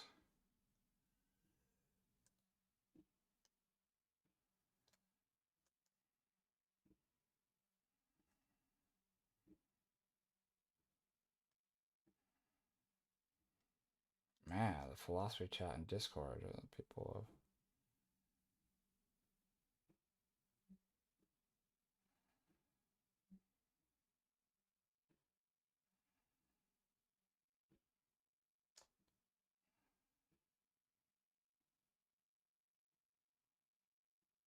Somebody asked. By the way, did FDA say Nous presupposition are foundationless? Yes.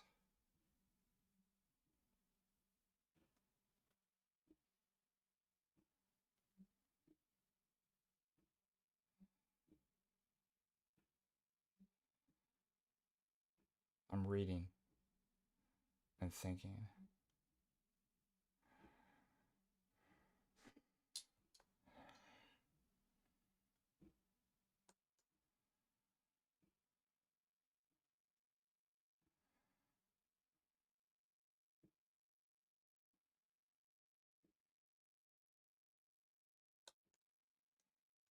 I don't know. People get so caught up and messed up with words. Coherent. Wanting to be coherent doesn't mean you're a coherentist. All right, what's going on, X? What's going on in the...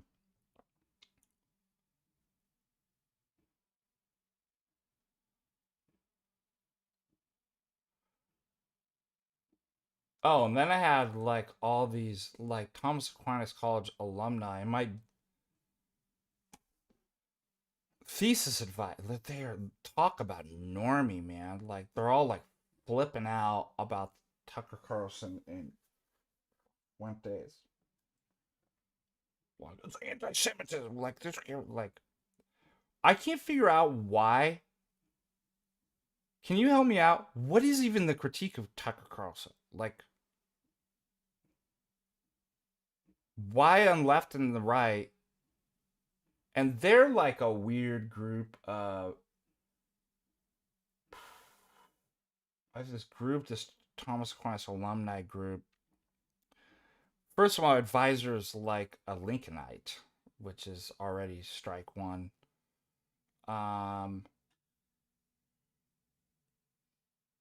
Also, they literally are neocons.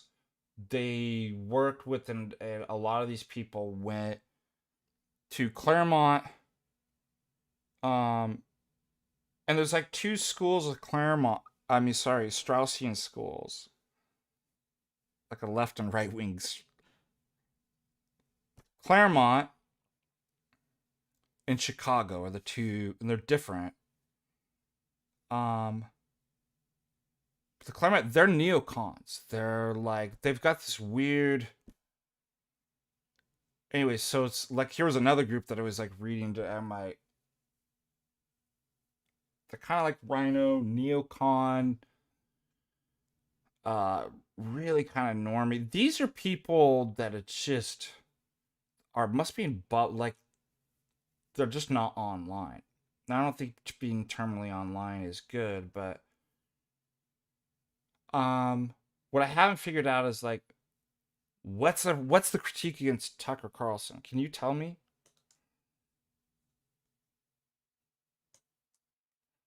I know what the left would be. He's a conservative. He worked for Fox at one.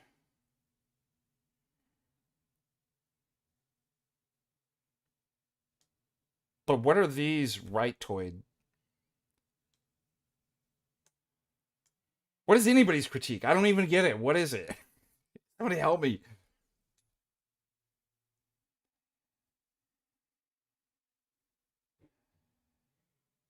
Okay.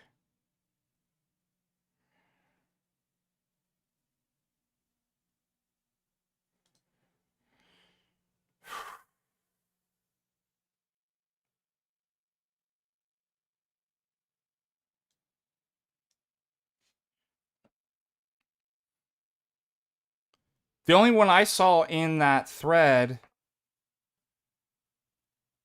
oh, he allowed Fuentes to come on. I should pull it up. I just should. It's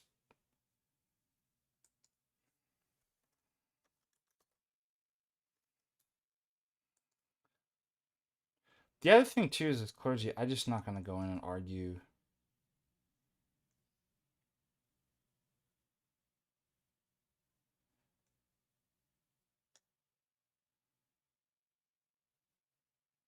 Yeah,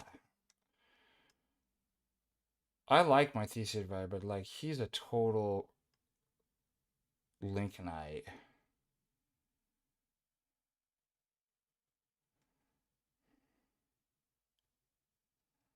Can you imagine supporting like?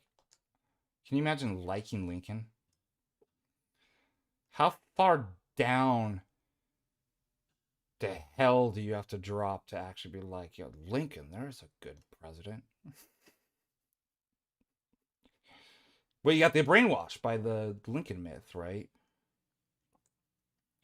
They literally worship him. They've got like a pagan temple in D.C. where you can go, and they've got a demigod statue that you can kiss and worship and bow down before Lincoln. I remember the first time I went to DC, I'm like, oh my gosh. It just hit me. I'm like, this place is totally satanic. I can't believe that like we have a place called DC. Lincoln.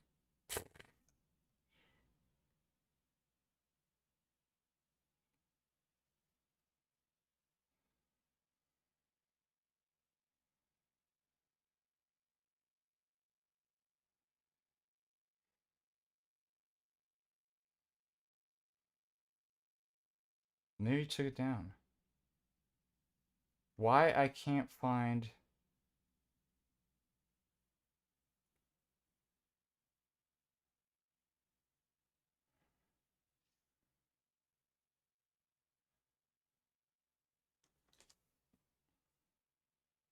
I don't know. I don't know where it is. Maybe it's better I don't show it. Maybe that's God's way of telling me don't put it up. But they were just like Lincoln, sorry, Carlson's just as bad as Flint. And then it was just all about white supremacy and anti-Semitic. Like, there's got to be a way to phrase it. Be like, if you bring up those terms, if like you've already like game over, right? Are you kidding me? 2025 and you actually just said racism and anti like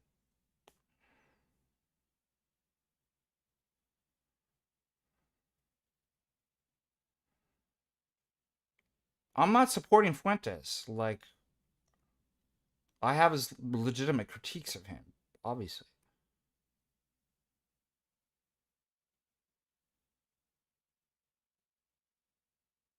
It's sort of like when I critique leftoids. I'm like, I'm not defending Trump. I have legitimate critiques. You don't. That's what I'm trying to point out that drives me crazy about people. I'm like, there are legitimate critiques against certain people. Trump, Fuentes. I don't even know what the critique is with Tucker Carlson. That's why I was asking, like, what are you even saying? But I just want to point out, you don't have them. You're not actually making,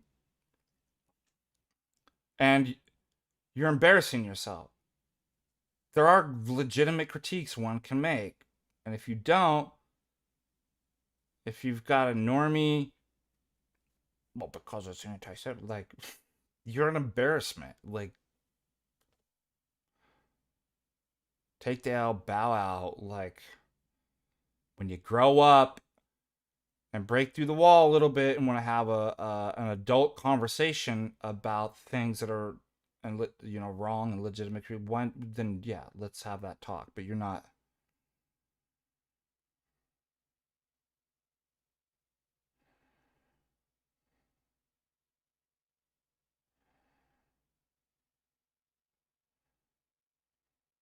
Yeah, he's a psyop.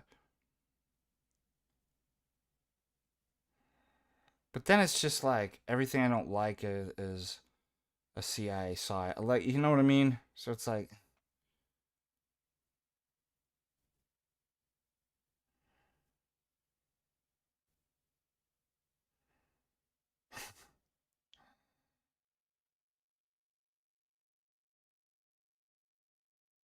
oh, Carlson. Yeah, I got a legitimate critique of Tucker Carlson.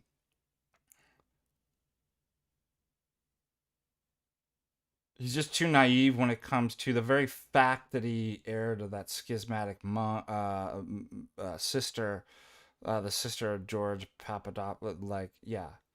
I've seen other kind of interviews like that too, where it's like, come on, Tucker. Like,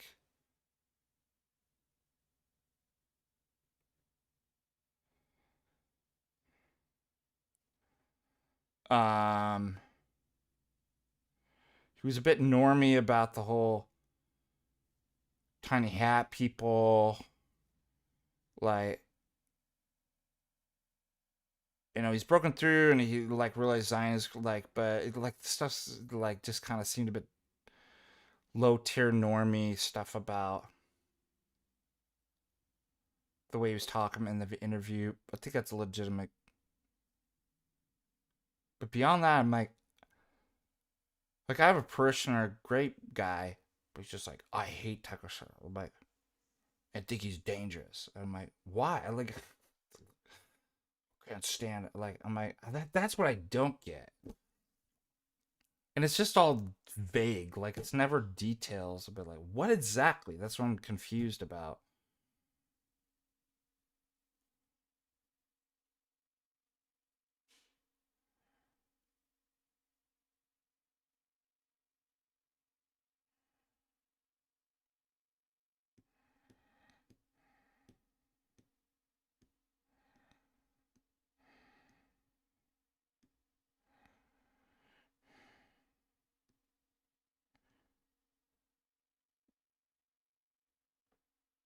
Well, haven't we found more stuff about? We originally thought that Israel whacked Charlie, and it's not.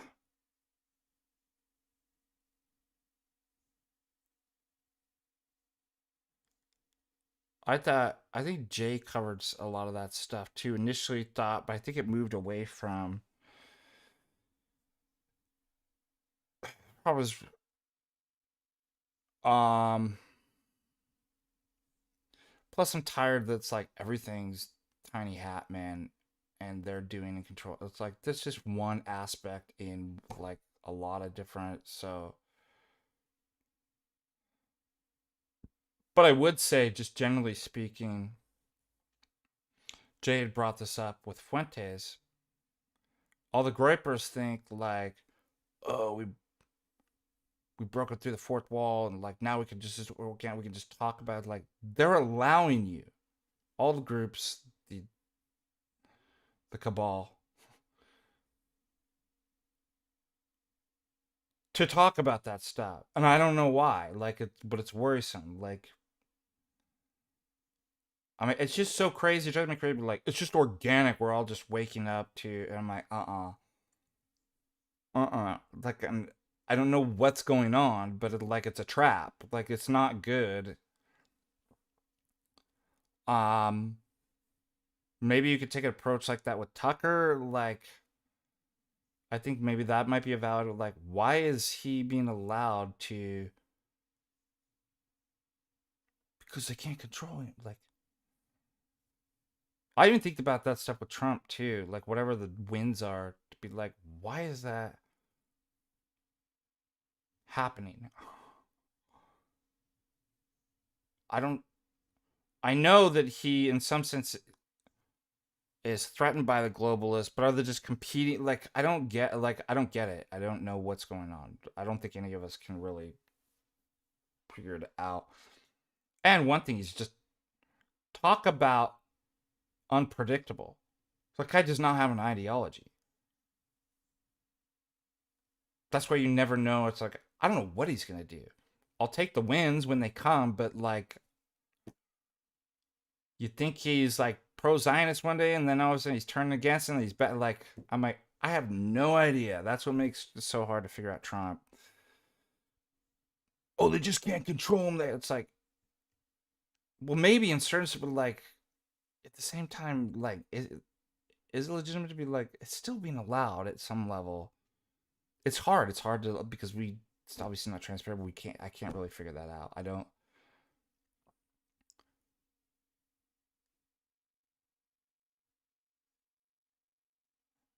Yes, the Overton window shifts by design. Great point. Right, Jay has two very possible conclusions. Hype it up, sort of. So, like we're like I said, we're beyond dial. That's why I was telling the friend of my politically, there's no turning back. I mean, people don't respond to argue. Like, there's no dialogue. Like, it's force. Like it politically, that's what's gonna happen. To create a civil, maybe it was orchestrated to create a civil war. Maybe that's why that stuff's being allowed. Maybe it's a honeypot. At the Fed, all these guys are going to be arrested, and then be like, "We got them." Like,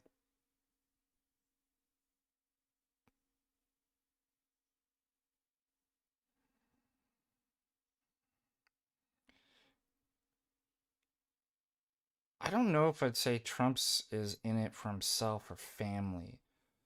Obviously, I think he's like I was telling my brother. My brother was like, my brother's not a liberal, but he was like, he's a narcissist. I'm like, I don't think he's a narcissist. I think he's egotistical. I'm like, you need to go meet actual narcissists. I'm like, but the stuff that he does, like, I think at some level he actually believes in like the country in America, like, and isn't doing it for himself. He definitely likes the attention and the glory that it brings, but it's not simply just benefiting him. So it's hard for me. I don't think he's a narcissist. I think he's extremely egotistical and likes attention, is used to having attention. I'd say that.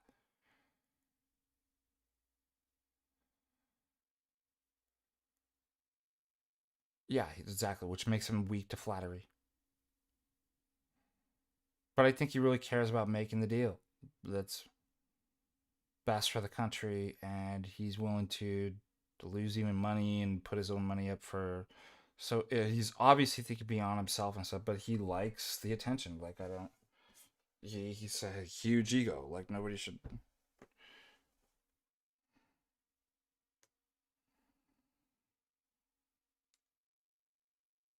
All right. It is 12:25 Mountain Standard Time, which means it is nap time. Now I've got some other stuff to do. I want to thank everybody. Fun stream. And may the Lord bless you, keep you. Thank you so much for, again, your support. Until Wednesday, the rest of you who are in class, I will see you tonight at office hours. Until next time, bye-bye.